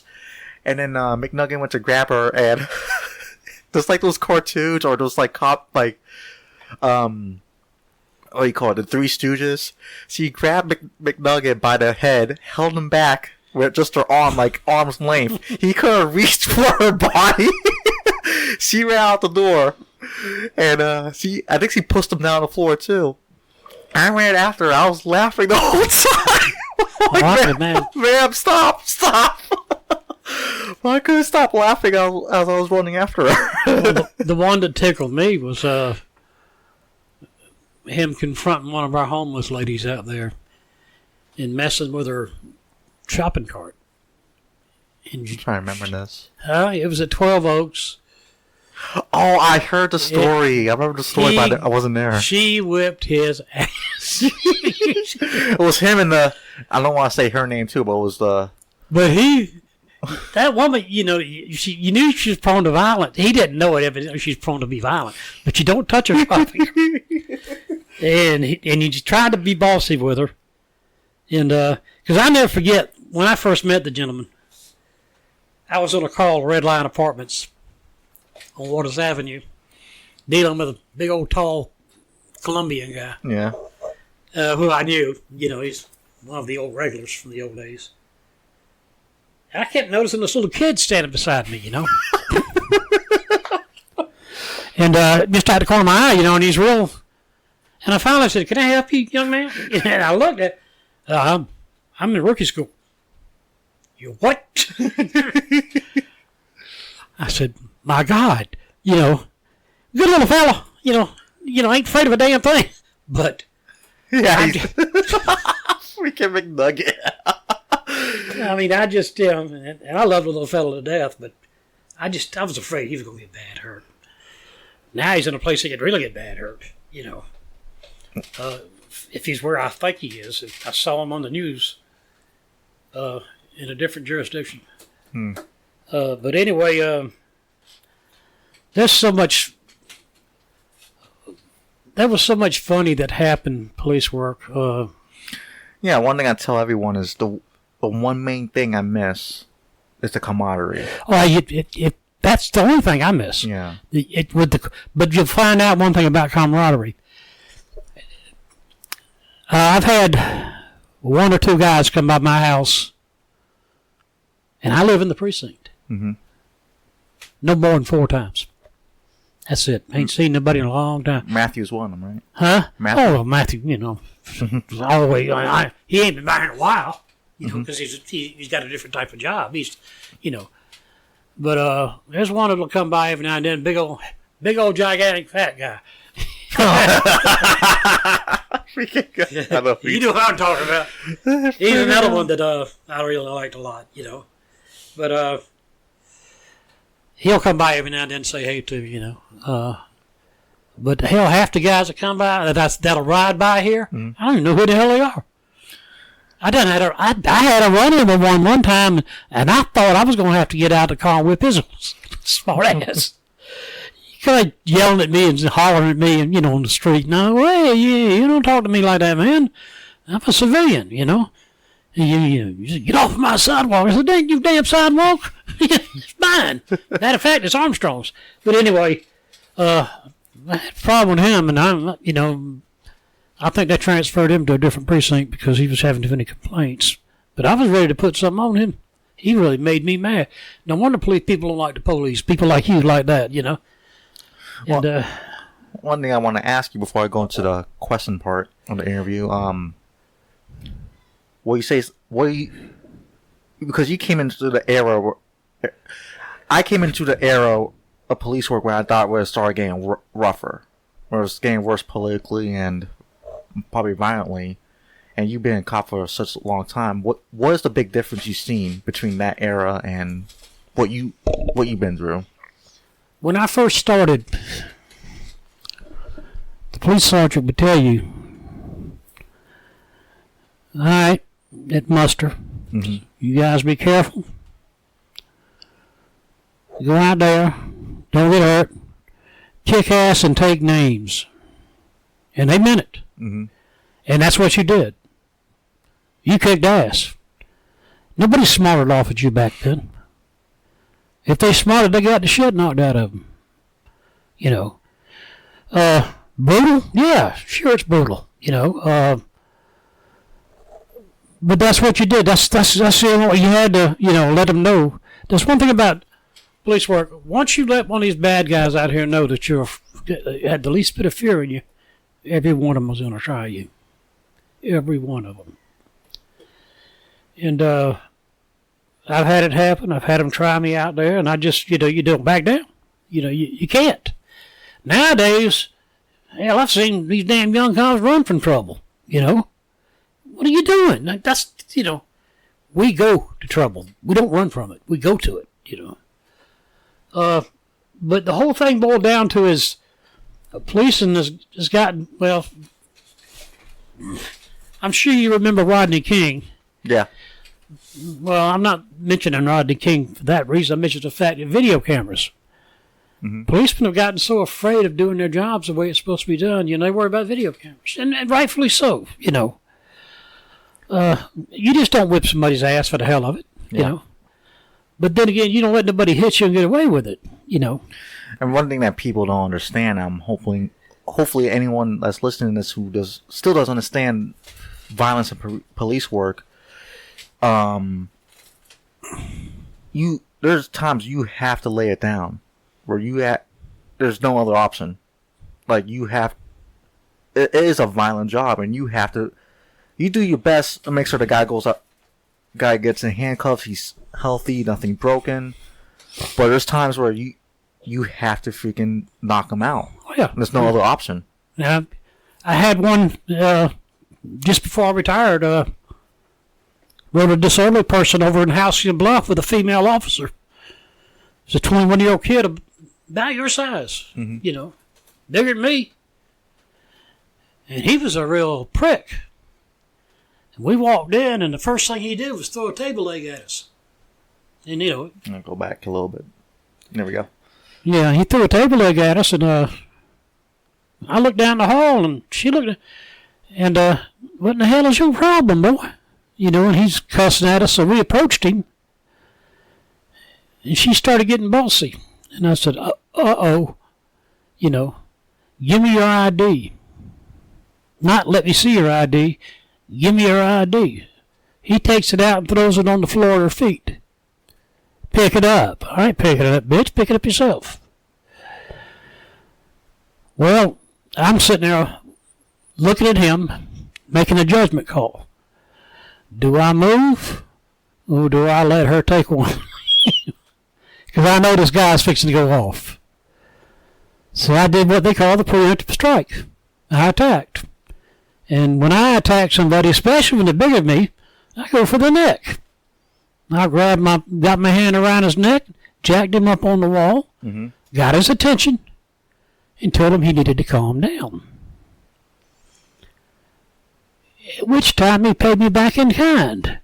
He grabbed me by the neck. So I had to, it turned out to be basically just a major struggle. I got his hand off my neck, and I was holding his hand, and we each held each other's hands, and I was able to move him over to the bed and get on top of him. And, I'm, a little over 200 pounds. I was able to hold him down, but it was a constant fight. I couldn't let go either way, And I kept telling him, because I was 61 years old.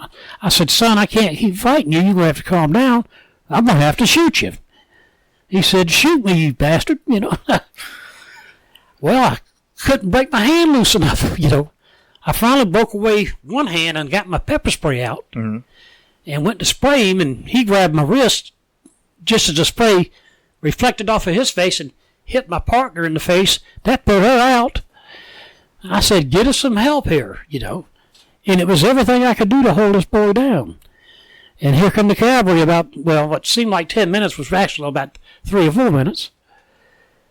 A bunch of 4 guys come in and got him, but it took 4 of them, And they dragged him outside and put him on the dirt driveway. And I walked over, I said, look at there. You 20-year-old punk, you let a 61-year-old man whip your ass. 61-year-old. That's when the sergeant says, you need to leave him alone. And I said, Sergeant, you need to piss off. This man had me by the throat. And the sergeant said, he did. I said, yeah, he did. But that scared me. That really did. And that's when I said, it's time to go. And I was just waiting for a reason. And I guess that was in December of 11. And May of 12, they finally gave me the reason, enough reason to say, all right, that's it, I'm done. I can't do it no more. I have to admit, I've struggled a little bit financially. It's been rough. It ain't the greatest in the world.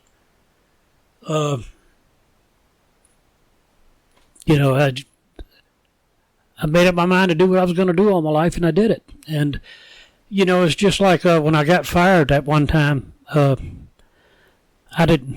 never told you why I got fired from that police shooting. No. I went to charge the man I shot back in '78. Mm-hmm. I went to charge him with assault on me because nobody would believe me. Just me and him. Mm-hmm. But yet the chief wouldn't allow him to investigate it properly. And plus the chief had already given all the case file to the NAACP lawyer, which has pissed me off a lot. But my lawyer said, go get a warrant for this guy for trying to run you over in the car. He'd kill you, you know. And for pulling a knife on you. So I went and got 2 warrants on him. The recorder's court judge called the chief and said I'd gotten the warrants. I'd already gone upstairs to the DA. When he called the chief called the DA, and I'm sitting there at the DA's desk, and I could hear the chief yelling in the phone, you know, if that son of a bitch comes that way with them warrants, you better send him to my office. And the DA said, well, if he's got warrants issued by a judge, chief, I gotta go. I gotta go with it. You send him here to me, you know. Well, anyway, he hung up the phone. He said, I'll back you 100%, but you got problems.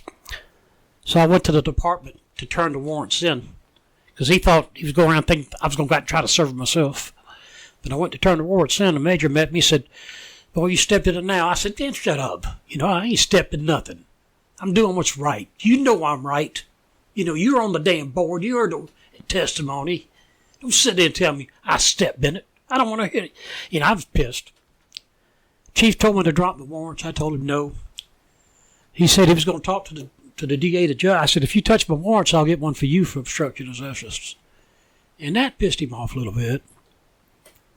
So he gave me an order not to do anything to the case unless I clear it with him. I told him, I said, I don't clear my testimony through God, much less you. That pissed him off some more, so he suspended me. And I said, okay, go get your gun and badge. Yeah, I said, well, they're at home. I didn't see no need to bring them, but I'll bring them. So I went back and got him, and he already had the news media out there.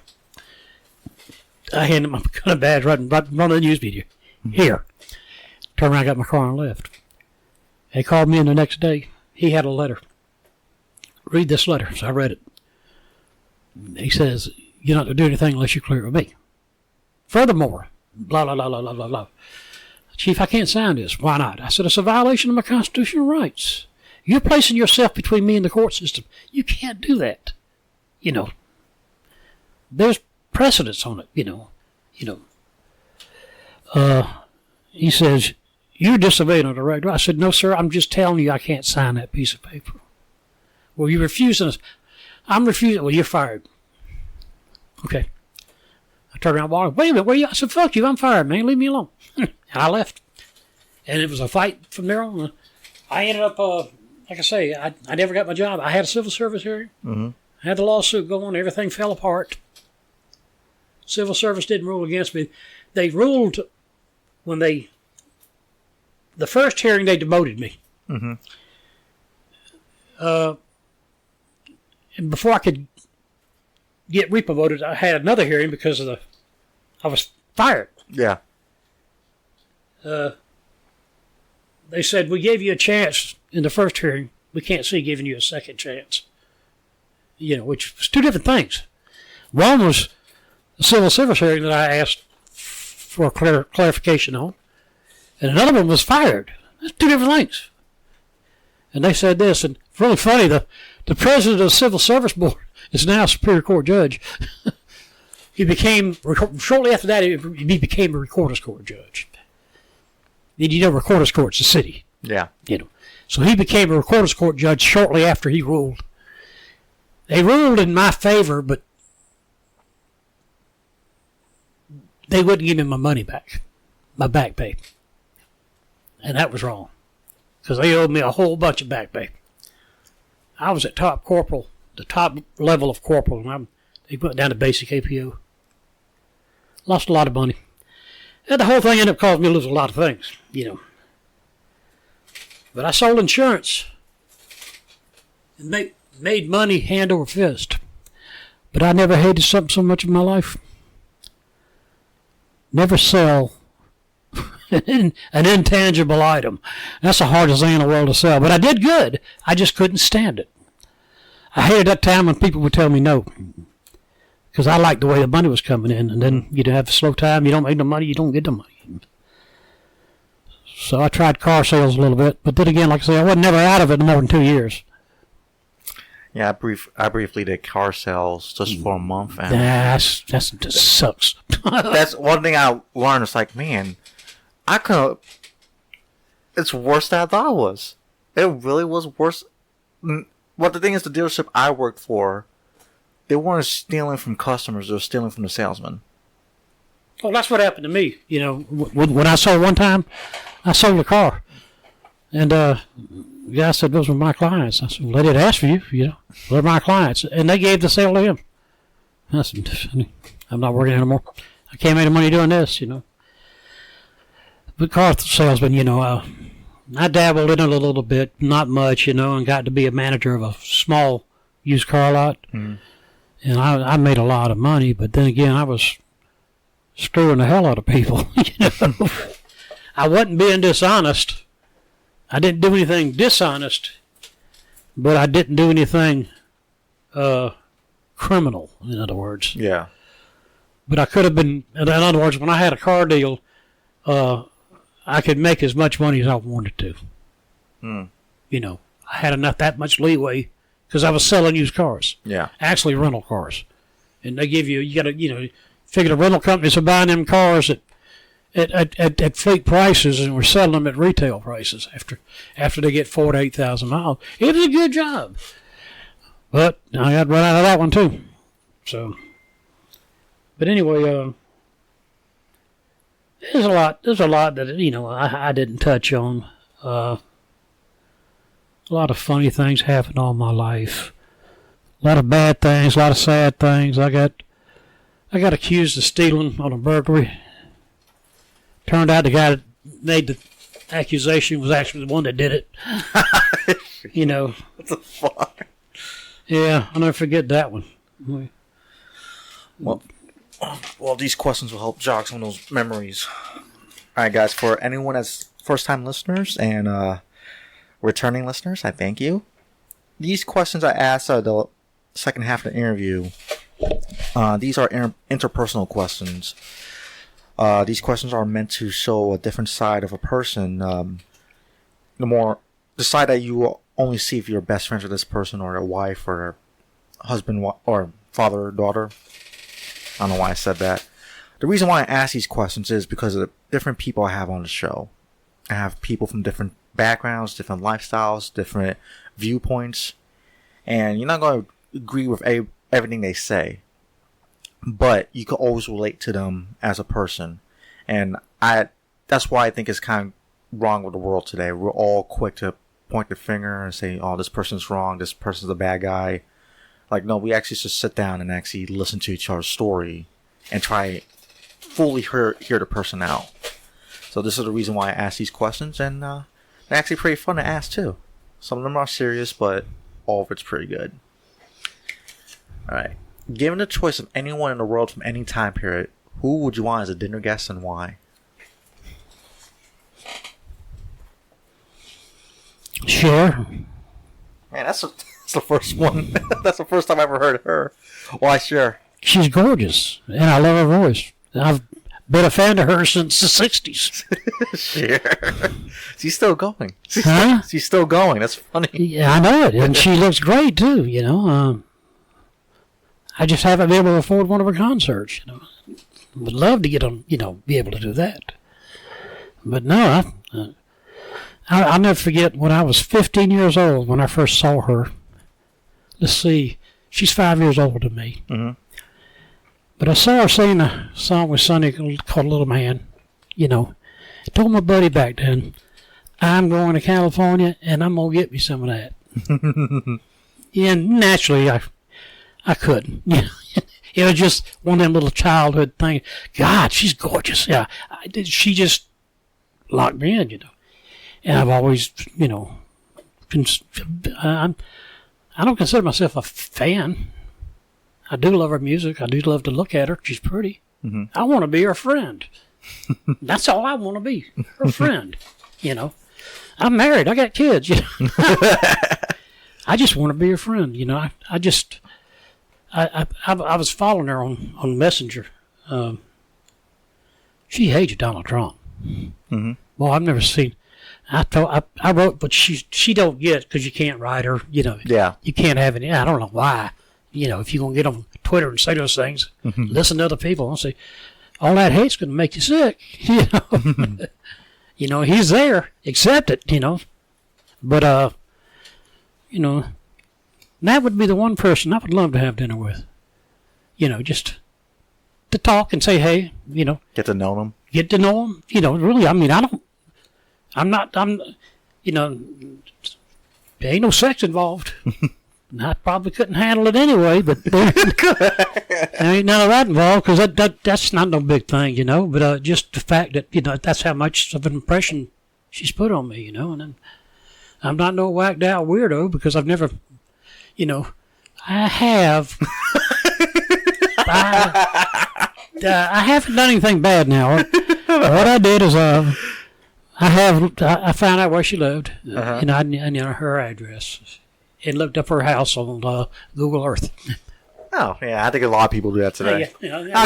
That's the closest I've come to stalking. You didn't actually drive down there like, hey, Sheriff. I'm not going to Malibu to do that.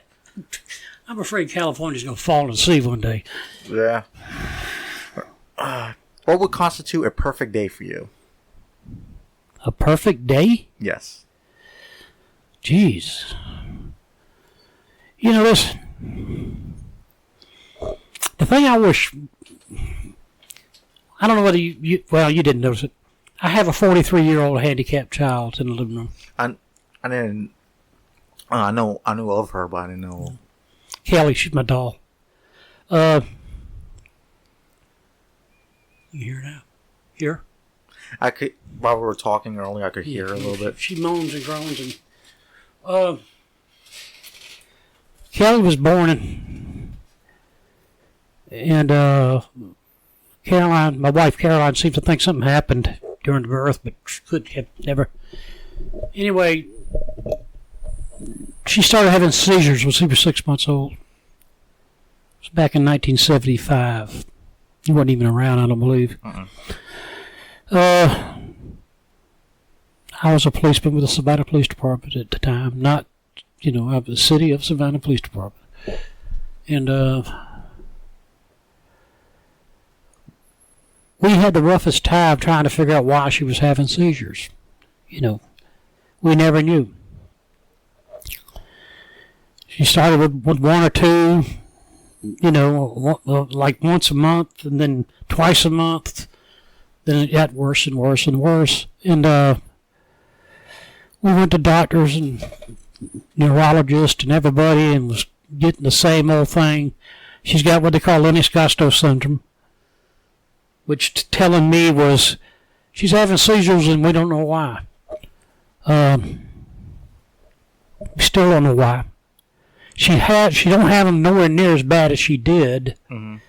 She's had times where she really had a bad problem with them, but, you know, I mean, she'll start her cycle, her monthly cycle. She might have one or two, mm-hmm. you know, or 3 a night.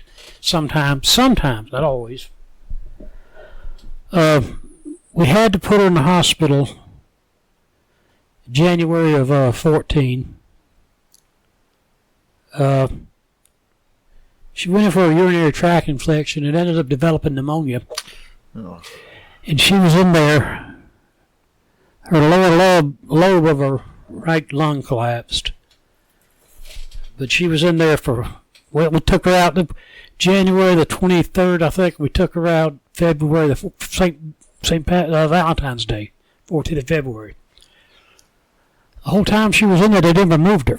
See, Kelly is kind of she moves around, but she's basically a vegetable. I mean, in a vegetative state. We used to walk her to the bathroom. You know, you have to get behind her and hold her up, walk her, because she's never been, because of all the medicines she'd been on, it messed up her walking gait. She used to walk freely and by herself, but fall down here and there, but we came back from the hospital. We can't get her to stand up. Being sedentary, she's gained a whole bunch of weight. We have to, we've asked for help from different organizations to help us out. One of the things we've been going at for about a year now, I was trying to get a track system set up in my ceiling so we could move her through the house because she can't walk. We can get her to stand up, but that don't last long at all. Like I say, they never moved her out of the bed. When we came home, we told the bed she's not moving, she's not walking. So they tried to get a therapist, and the therapist they sent over here was a little 4'9" Filipino girl, and Kelly's 5'7", and now she's at 240 pounds. And it's not easy for me and the wife, we're both in our 60s, to be picking her up. But what we have to do every night, she's in a recliner. Yeah. We have a wheelchair that we use in the house. Just in the house. We have to pick her up out of that recliner and get her in a wheelchair. We have to roll her back to the bathroom right across from this room. I had to widen that bathroom door myself, and rearrange my bathroom in there, put a new vanity and all, just to get the wheelchair inside the bathroom. Then we have to lift her up, we take a diaper off of her and lift her up and put her in the toilet. And leave her there to do her business, whatever she has to do. Then my wife will clean her the best she can if she needs it. Then we got a Hoyer. I don't know if you know what a Hoyer is. It's a patient lift. Okay. It's a hydraulic patient lift. You're not even supposed to, do nothing but lift her on it. Yeah. What we do is we lift her off the toilet. Then we pull her. And then I pull her out of the bathroom and we push her over her bed. I get on the other side of the bed and the thing goes under the bed. And I pull her over, we lay her down for the night, in that Hoyer. Take the sling, put it off over, In the morning, depending if she hadn't wet herself during the night, we'd get a wheelchair and put her in that to get her to the bathroom. If she has wet herself, more than often, the wife just cleans her. You have to roll her back and forth like a, wheel to clean her, bottom real good. And then we get her diaper on her, get her clothes on her, and then we put her in a Hoyer and take her to our recliner, and then lower her down to the recliner. We try to get monetary help for a handicap van because she never gets to go anywhere. She used to go with us all the time now. See, because we used to be able to pick her up and put her in a car. She would help us. She would actually stand up, lift her legs up. Now she don't. She can't lift her legs up. So what we now, it's just like Thanksgiving. We used to have it over here all the time. Always. But this year was the first year we're going to have it at my niece's house down on Bloomingdale Island. And but what we had to do was we got an 08 SUV out there. But what we had to do was had to get her in the Hoyer and get her out the front door and into the car. That is it's dangerous. We're not supposed to do it like that. That's the only way we got to do it. Excuse me. Once we get her in the car, then we get the Hoyer and get her out and put her in a wheelchair, take her inside wherever we are, come back out, put her back in the Hoyer, put her back in the car. But the trouble is, when we go somewhere, we have to drive 2 cars. Because I've got to carry the Hoyer and the wheelchair in the back of my truck, because we can't get in the back of the van. Yeah. And it's not enough room back there, to put both items. Room to put one, but not both. But we were trying to get a track system, but number one, the house is not built right to make it work right. Number two, it's going to cost too much. They said, what do you suggest? And my suggestion was because of the size of my lot, which I've got a very huge lot. I got a half acre. I could build a bathroom on the side of the house. Yeah. There's enough room to build her own bathroom. Her bedroom's over here. The plumbing starts on that end and out, the drains and all. So we had somebody come out there and want to do a bathroom, but they wanted $28,000, but they acted like they were building it on the landings. Yeah. I'm saying I don't need all that. I need a tub that we could, I need to be able to get up under her with a Hoyer. Yeah. And put her in this tub and what have you. Is it still on? Yeah, keep talking. Sorry. Anyway,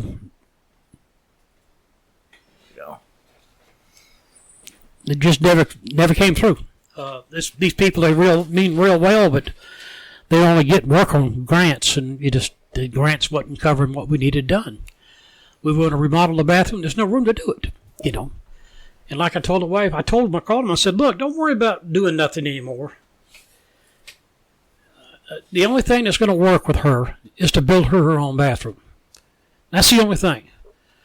I could do it. I probably could, but I don't know how long it's going to take me to do it. And, I don't know where the money's coming from. But I am a carpenter. I can do things like that. I'm not good with concrete and plumbing. I can put it in a sink or toilet, but I've never put it in a bath or a shower, but I guess I could learn. But we just haven't, it's just been a struggle, and it hurts. It's painful, really. And we don't want to hurt her. She's heavy. Yeah. We have to pick her up. It's gotta bother her somewhere, but it don't. She don't complain about it,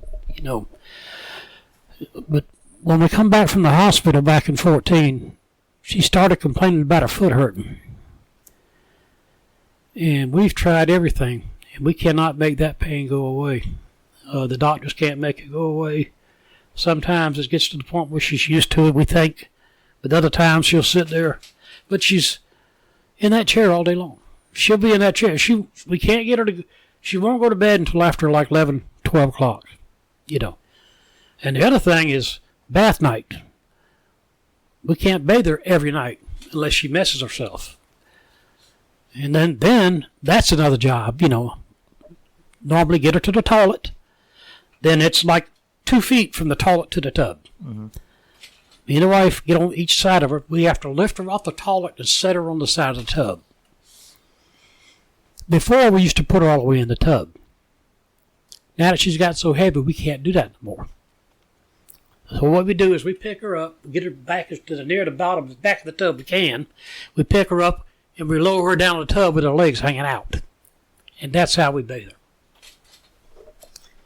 And I have to stand in the tub beside her to keep her upright because she's kind of rounded butt, and she'll lay right over, So I have to stand up, keep my leg up against her to keep her upright, to bathe her,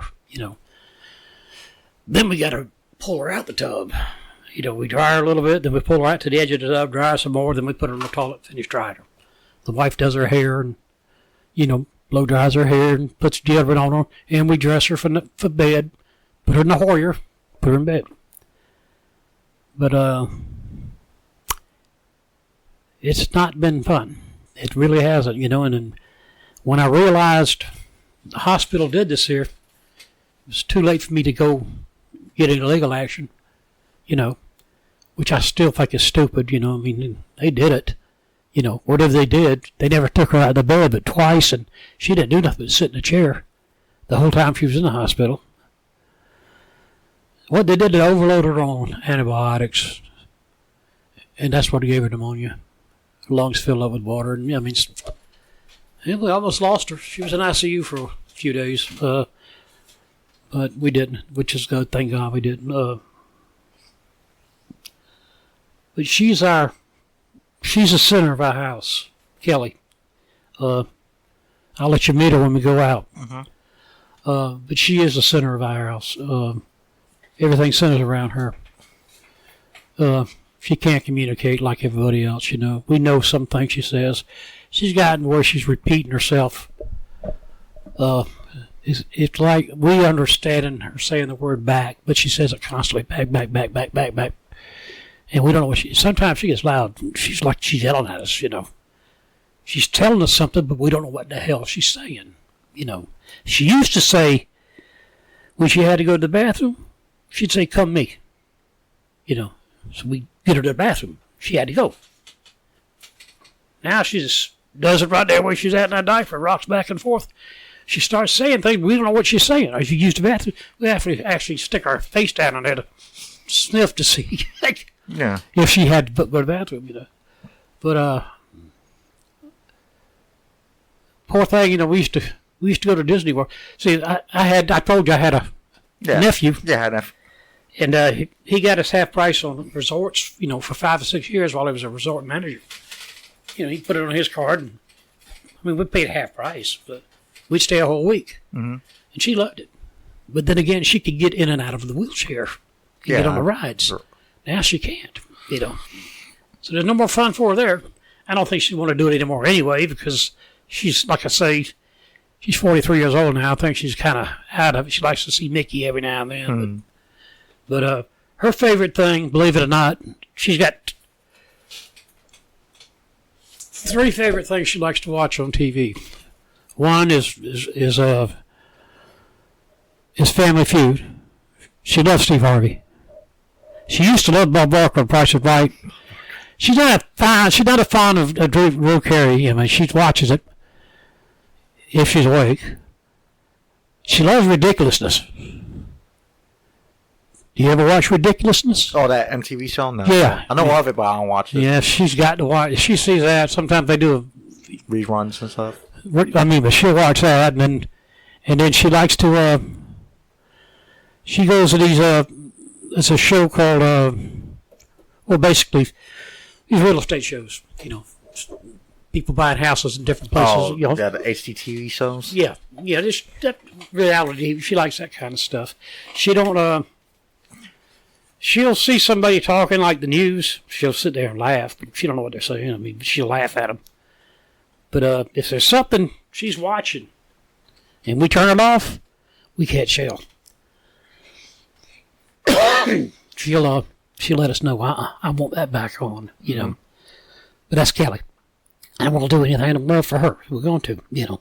She had a great life. You know, her life actually sucks because she's confined, you know. She's never been able to do the same things, you know. She's never had a relationship. These things I think of, you know, and that bothers me. You know, it really bothers me because I'm a religious person. Yeah. I really am. I'm a Christian. I believe in God, but I sure do question him every now and then. You know, you're such a great God. Why is she like this? You know, why is she going through this? That's what I do, and I shouldn't, but that's what I do. You know, because I got to give my anger somewhere. You know, but it's not fun. That's all I can say. You know, and it's aggravating. Sometimes it drives us crazy. Right now, since she started that back, when we go to feed her, she just constantly moves her head back and forth. We have to grab her head and hold her still to feed her. You know, she just started doing these kind of things, you know, and we don't know why. The doctors don't know why. I asked one doctor, you know, what do I do? He said, well, you tell me. I said, look, man, you the one with the onion skins. I only got one. Mine says Bachelor of Science, you know. And it said criminal justice, not neurology. But anyway, you know, that's our life. You know, I've got 3 more daughters. My oldest is married, living in Effingham County. She's got 3 kids, 2 boys and a girl. 2 boys out there. The youngest boy just turned 21, so the other one's like 24, 46, I don't know. Then I got a granddaughter who's just fixing to turn 15, or did turn 15. I got a son-in-law who's a bonehead. I got that's the number 1 daughter. Kelly was my number 2 daughter. My number 3 daughter is Katie. Karen, she lives here with us right now. For various unknown reasons to me, but you know, she's here. She got the room. You know, our child. And then we got Amanda, my youngest, who lives with her husband on Whitmarsh Island. He's an Army Ranger. You know, she got a good one. This guy's a great guy. You know, I really, you know, he's a really great guy. I'm proud of him. You know, I just hate it when he gets deployed all the time. You know, but plus they gave me a beautiful granddog. Their dog Chibs, he's like a person, you know. He's shepherd and husky mix, funny as hell. Matter of fact, all my dogs, I have 3 dogs. Well, I have 2 dogs in the house. They're all grand dogs anyway. The pit bull was my grandson's dog. He was staying with us to go to Armstrong. Mm-hmm. His parents were living up in Greenville, South Carolina at the time. He stayed with us during the summer or during the school year. He was going home for summer and said, "Pop, can I have a dog?" And I said, "No. At the time we had 4 ankle biters, you know." I said, "No, we got 4 dogs. You don't need a dog." Well, the little son of a bitch went out and bought one anyway. Got one anyway. A pit bull. And I've always hated pit bulls. You know, I've always seen the damage they do, you know. But that's all on how they trained. But he brought him into the house. And I said, "What is that dog doing in my house?" "Well, I'm going to take him, you know, with me back to Greenville." I believe that.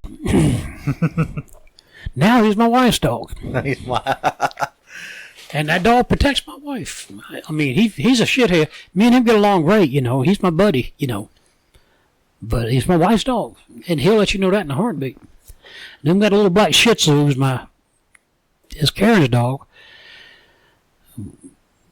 She was babysitting her for a female Army girl while I went off. She came back after so many, you know, a year or so, and we had already grown attached to her, and the girl saw that she was attached to us and gave it to her. But where is it? It's never lived anywhere but here. So I'll have 2 granddogs, you know. Me, my wife, 2 Karen's hopefully going to be moving out soon, I think. She's got a fiance. Oh, okay. So, hey, just be us 3 again. Just me, Kelly, and my wife, you know. And you couldn't ask for a better wife. I couldn't. You got to figure what the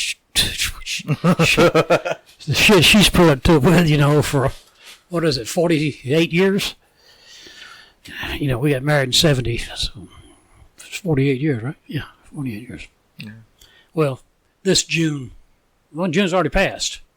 Hell, fuck. Yeah, this June's fixing to be 49 years. Damn. But she's stuck with me through thick and thin. You know, couldn't ask for a better woman. Cooks good. That's obvious. Takes care of my house, takes care of my kids. Puts up with my bullshit. Oh, well, you know, I know when I got it good. Believe me, buddy. I know. Everybody kept saying, "You pussy whipped." Yeah. Trouble is, I ain't getting none. But I am whipped. She's the boss of the house. I let her be the boss because that means I don't have to worry about nothing. Listen to her. You know. There's 2 of my daughters right there. 2 up top. There's Katie and my oldest one. And a picture of me and my wife. We were younger. Picture of me and my wife were back in the early 90s.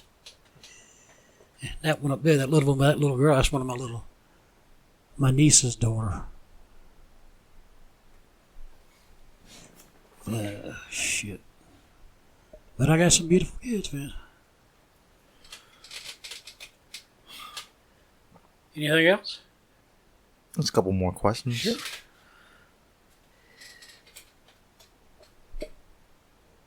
I'm going to ask you one bullshit one, and we'll go to a serious one. This one's a little fun. Ask this one to everyone because it's just a little fun question. If you wake up tomorrow and gain any power ability, what would it be and why?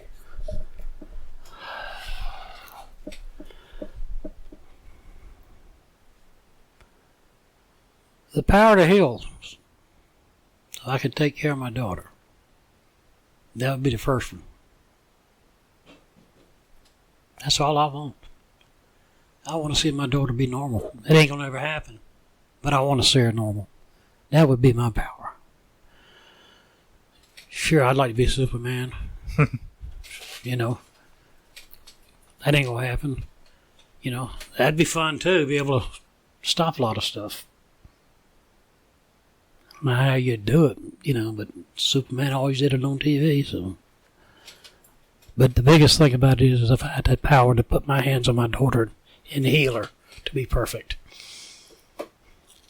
that would be mine. What's your most treasured memory? Oh, my most treasured memory.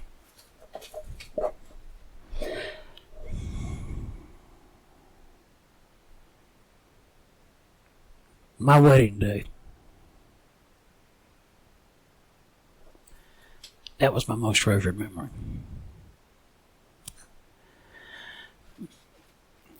My wife was a friend of my youngest sister. Mm-hmm. I've got one sibling left. I had 4, well 3. I lost my oldest sister, my youngest brother.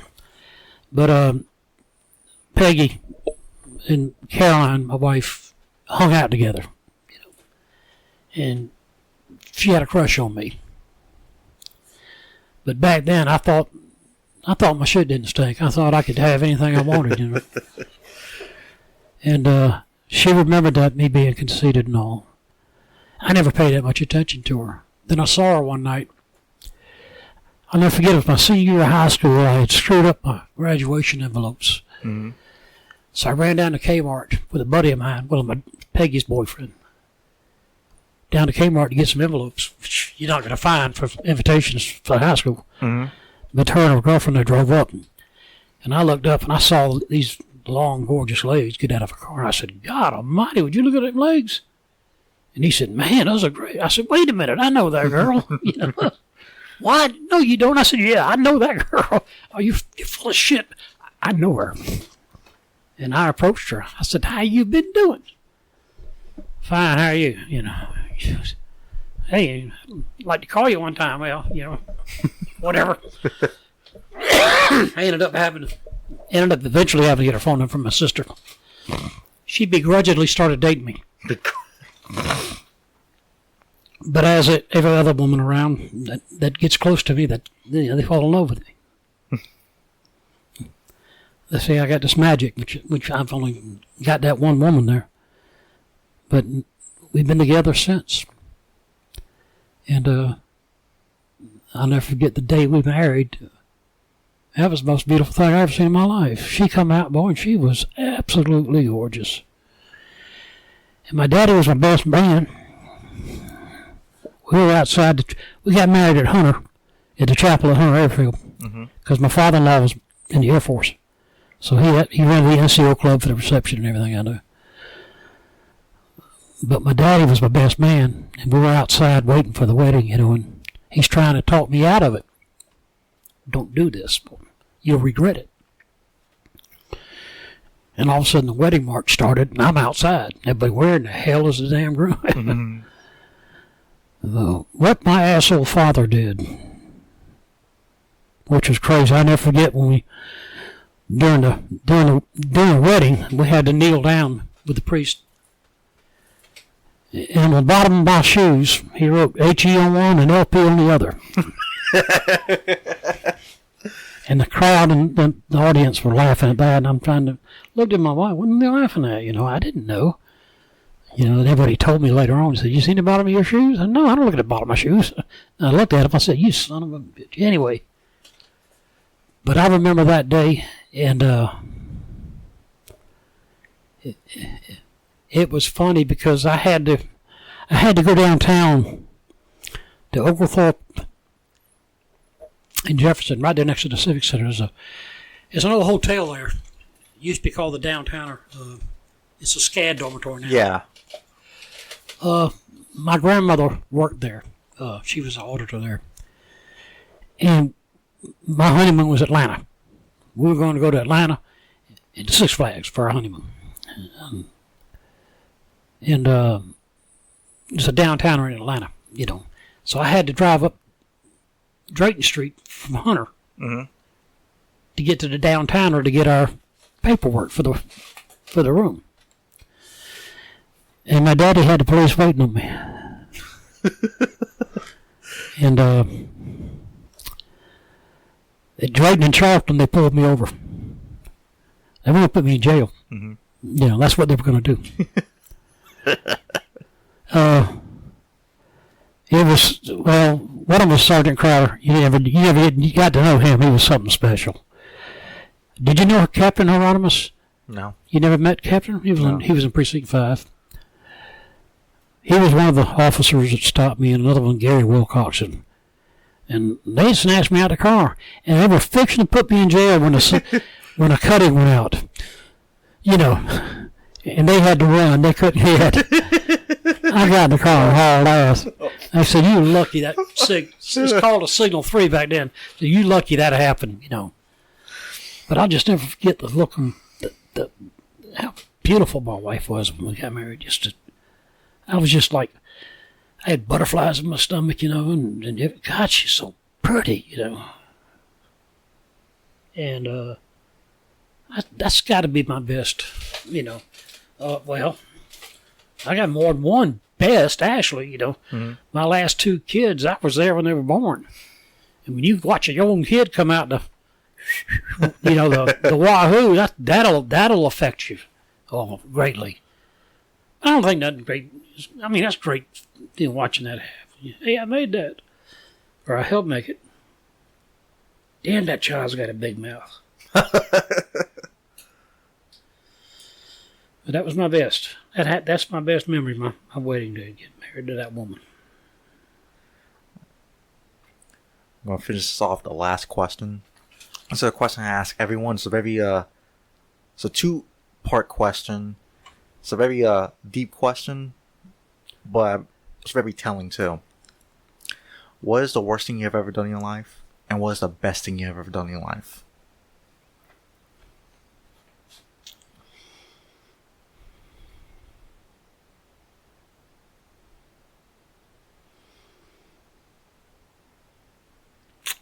The worst thing I've ever done in my life.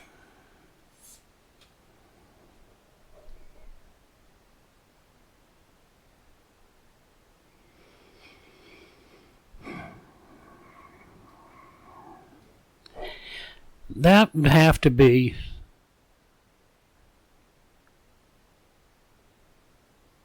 coming back on the police department when I got out of the Army in 72. That's the worst thing I ever did. Why? Because, like I say, not since 72, but shortly thereafter, my life been miserable. Police work has caused nothing but misery. I've bottled it up and tacked it away, you know. But when I think and sit back and remember how carefree I was prior to joining the police department, I saw some things on the police department at first that I did not like. That's my first dealing with racism. Because back then, my daddy never taught racism. He never brought it home, never said the N-word, never did anything like that. And he was head of the riot squad back in the 60s when they had race riots here. But he never, you know, because when they have watch parties, he'd have black officers over all the time. He treated everybody the same, you know. And he never taught it at home, you know. It's something, you know. If he didn't like somebody, he would never, you know, especially if they were black, he would never point it out that they were black. He just didn't like the person, you know. And like I say, I never knew hatred like I found it on the Savannah Police Department. Yeah. It's the first time I heard the word, or the N-word, used a lot during 8 hours of work by the guy sitting next to me at the radio console as a cadet, and saying that if it wasn't for them some bitches, we wouldn't be busy, you know. In which I said, well, if it wasn't for them some bitches, we wouldn't have a job.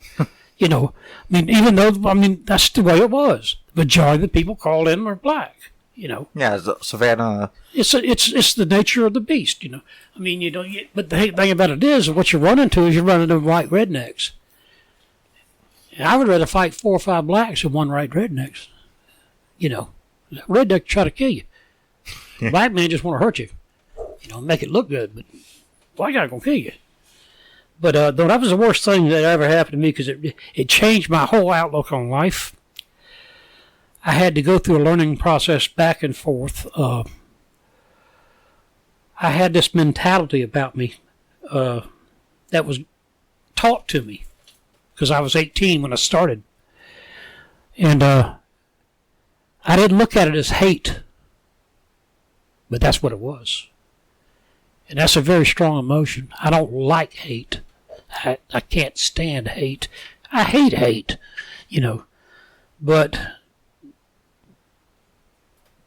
you sit and listen to that. You taught that, and you go back to the man that you know that don't agree with that and say, well, what do I do?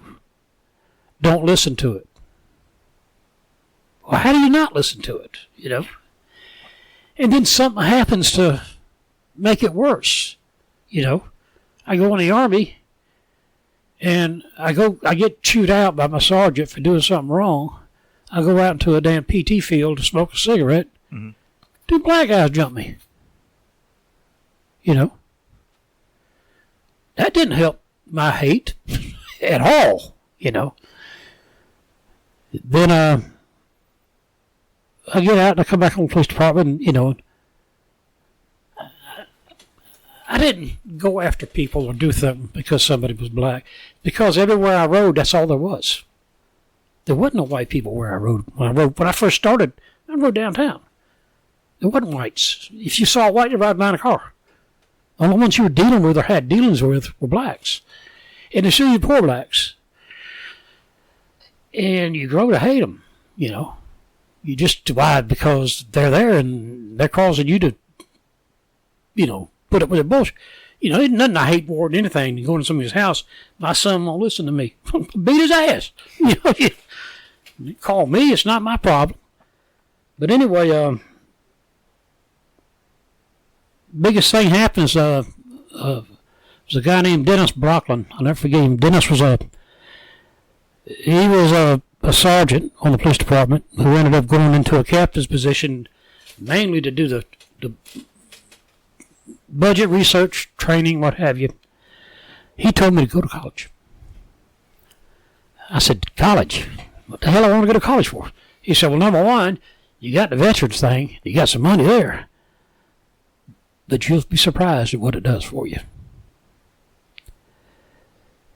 And I never knew education could makes you think how other people think. Yeah. You get to put yourself in other people's shoes. Why do they think the way they're thinking, you know? Why is he so mad at what I'm saying? Well, it's been told to him all his life. You know, you shouldn't say things like that, you know. But that changed me a lot, getting that degree, you know. And I guess my tolerance level built up. There wasn't that hate no more, you know. I found out that my daddy's right, you know. You talk to people. All people. You talk to all people the way you want to be talked to. You'll be fine. And that rings true to this day, you know. There's some people you can't talk to, you know. And you know that. You've been in the job. There's people that hate you so much, you know. Yep. They don't want to be friends with you, you know. You have to just turn your head and walk away from that, you know, and say, I'm sorry you feel that way, man, you know.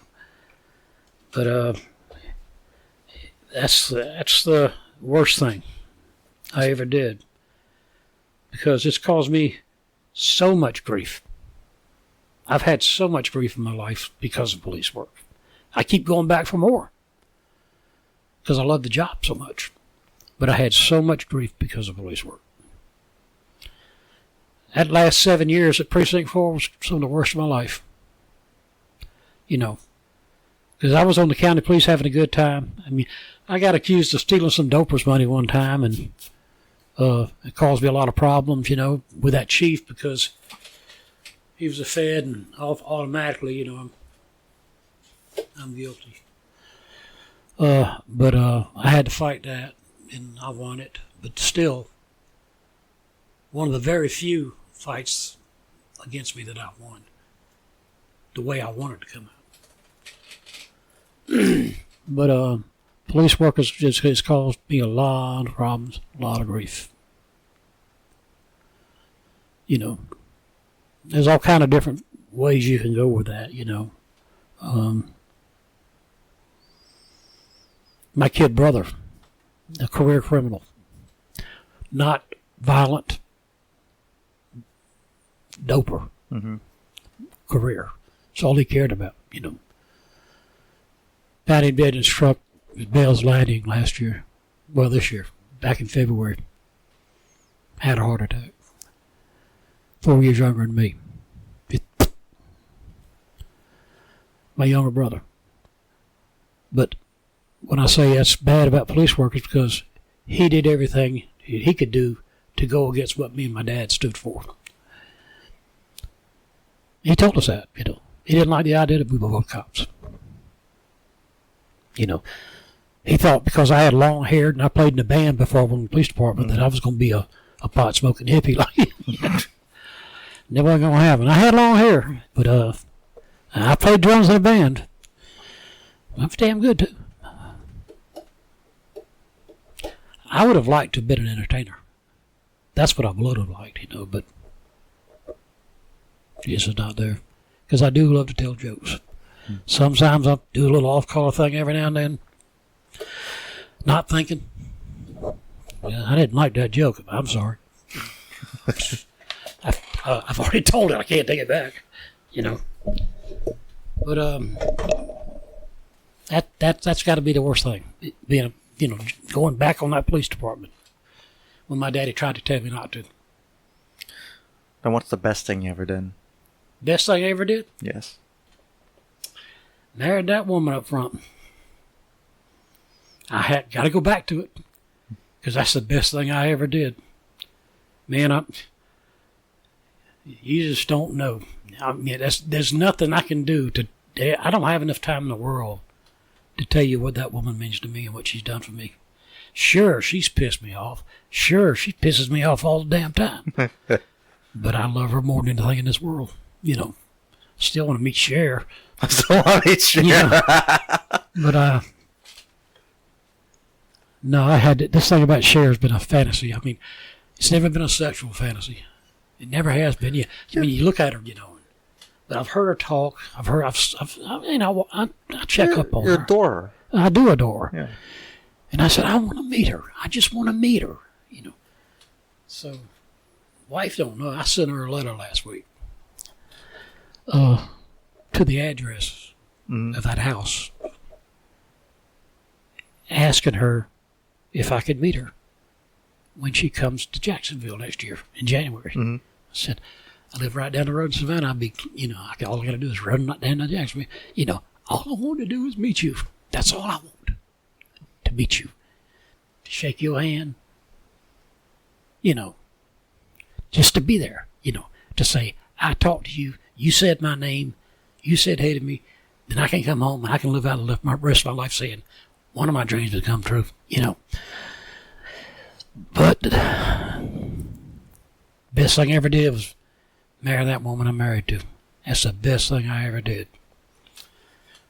I just wished I could give her the world. It's not meant. It's not in the stars, as I say. I've written 2 books. And the first book I wrote, I sent it off to publishing company. They sent it back, and there wasn't a page. It was over 400 pages. There wasn't a page that didn't have something red on it. I'd set myself up for a lot of libel on that book. It was basically a story of what happened to me with the shooting back in '78. Yeah. I titled it. My title of it was called "Guilty of Affirmative Action." That was my title of it, and it was true. Everything about it was true. But the characters wasn't. I mean, there wasn't the names of the right people. They changed them.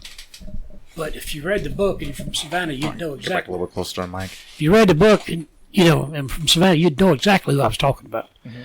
So they asked me, they called me, they made a follow-up call. They said, you need to rewrite this book.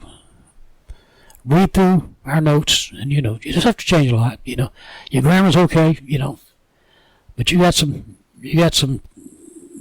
things in there you need to check out, And we've marked that. I actually liked your story, man. I don't know if it's going to be a bestseller, but it's a pretty good story. He said, I want to know one thing. Is it true? I said, it's 100% true. It happened to me. He said, you're a bitter person, aren't you? I said, a very bitter person. He said, well, do this. He said, put that book away for a while. 6 months. Pick it up and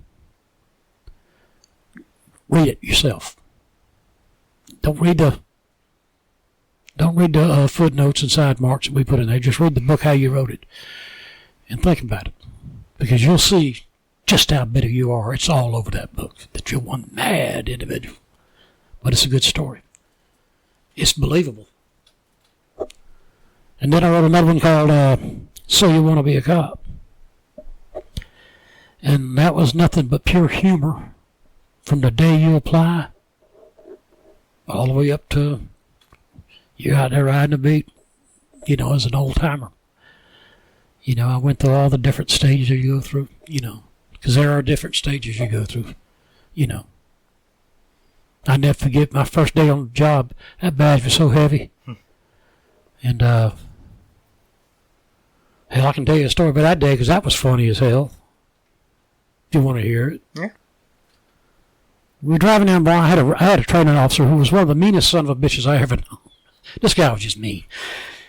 Not to everybody. He was just one guy you didn't want to tangle with. And I wouldn't have tangled with him. I'd have shot him. That's how bad he was. But we're riding down Barnard Street.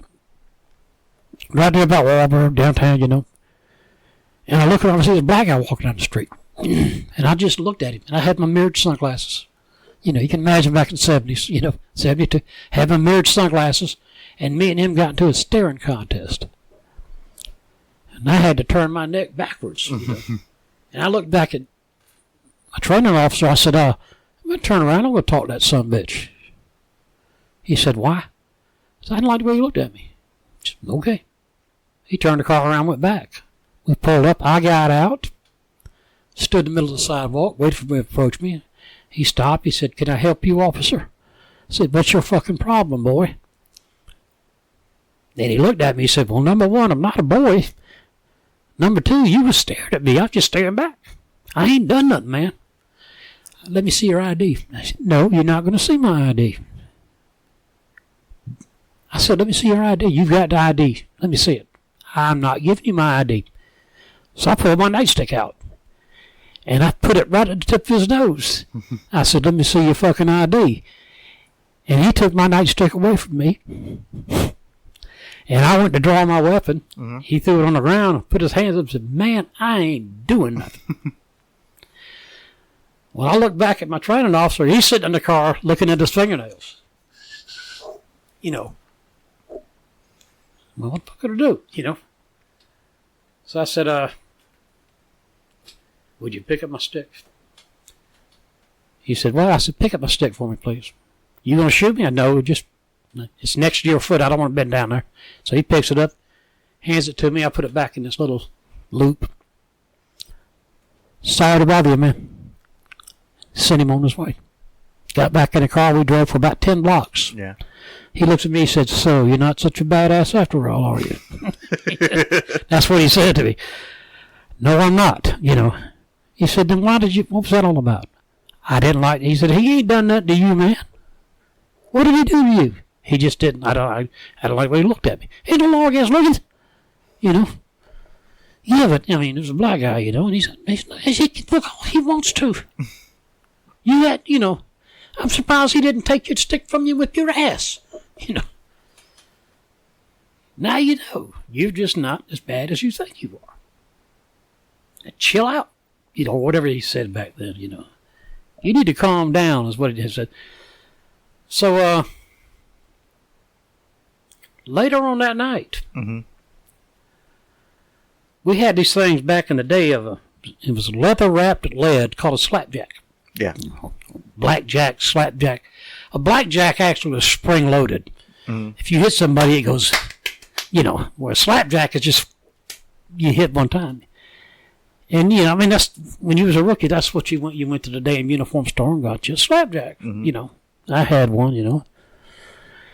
At the corner of West Broad, which is now MLK, in Henry, there's a vacant lot. And on that lot used to be a black bar called the Beehive. It is one of them cuttings, you know, 4 or 5 times a week, shootings, you know, one of those kind of places.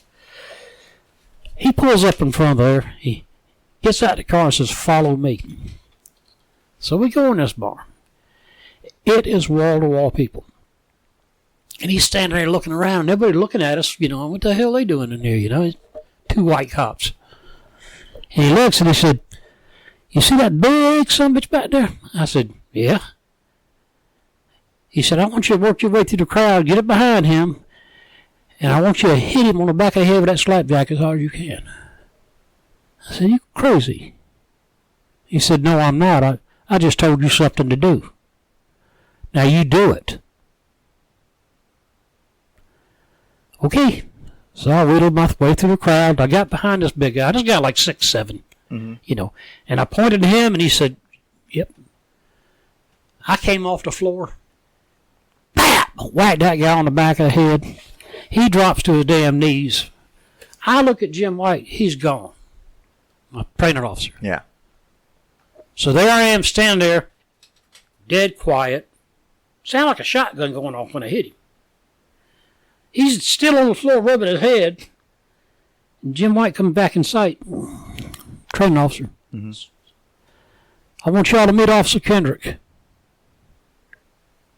And he said, "Come on." And I had to walk out of that place. And my knees were shaking so bad. And I walked down there, you know. We got in the car. I started feeling real nauseous, you know. We had to wear ties in the winter. Like I said, this is I did my tie. I said, "Damn." He said, "Now, when you go back in there, you'll never have a problem." "How you figure that?" "You just went and hit the biggest motherfucker in the house. They think you're crazy." And that's one thing about black people. They don't fuck with crazy white men. They'll leave you alone. As long as they think you're crazy. And he's right. I never had a problem again. Now, 2 weeks later, I'm out there by myself. We didn't have this 6 weeks, you know. Like I say, I went to rookie school before I even went in the Army. So I come back, I just got to ride with somebody for a couple of weeks. Right there at Henry and Montgomery, 3 black guys were fighting. So I held out and jumped out in the middle of it. And all 3 of them turned on me. And I was fighting 3 people at one time, getting my ass handed to me. So I just remember what my daddy said. If you got more than one, grab one of them and take it to the ground. And I did that. The other 2 were kicking on me. Then only one of them was kicking on me. And then here comes the cavalry, police. I look up. One of the guys that was kicking on me is being held down by another black guy. The other guy, I don't know where he went. And I got this other one down on the ground. We got them 2 put in jail. And the guy that had to hold him down was the guy stopped on Barnard Street and harassed him.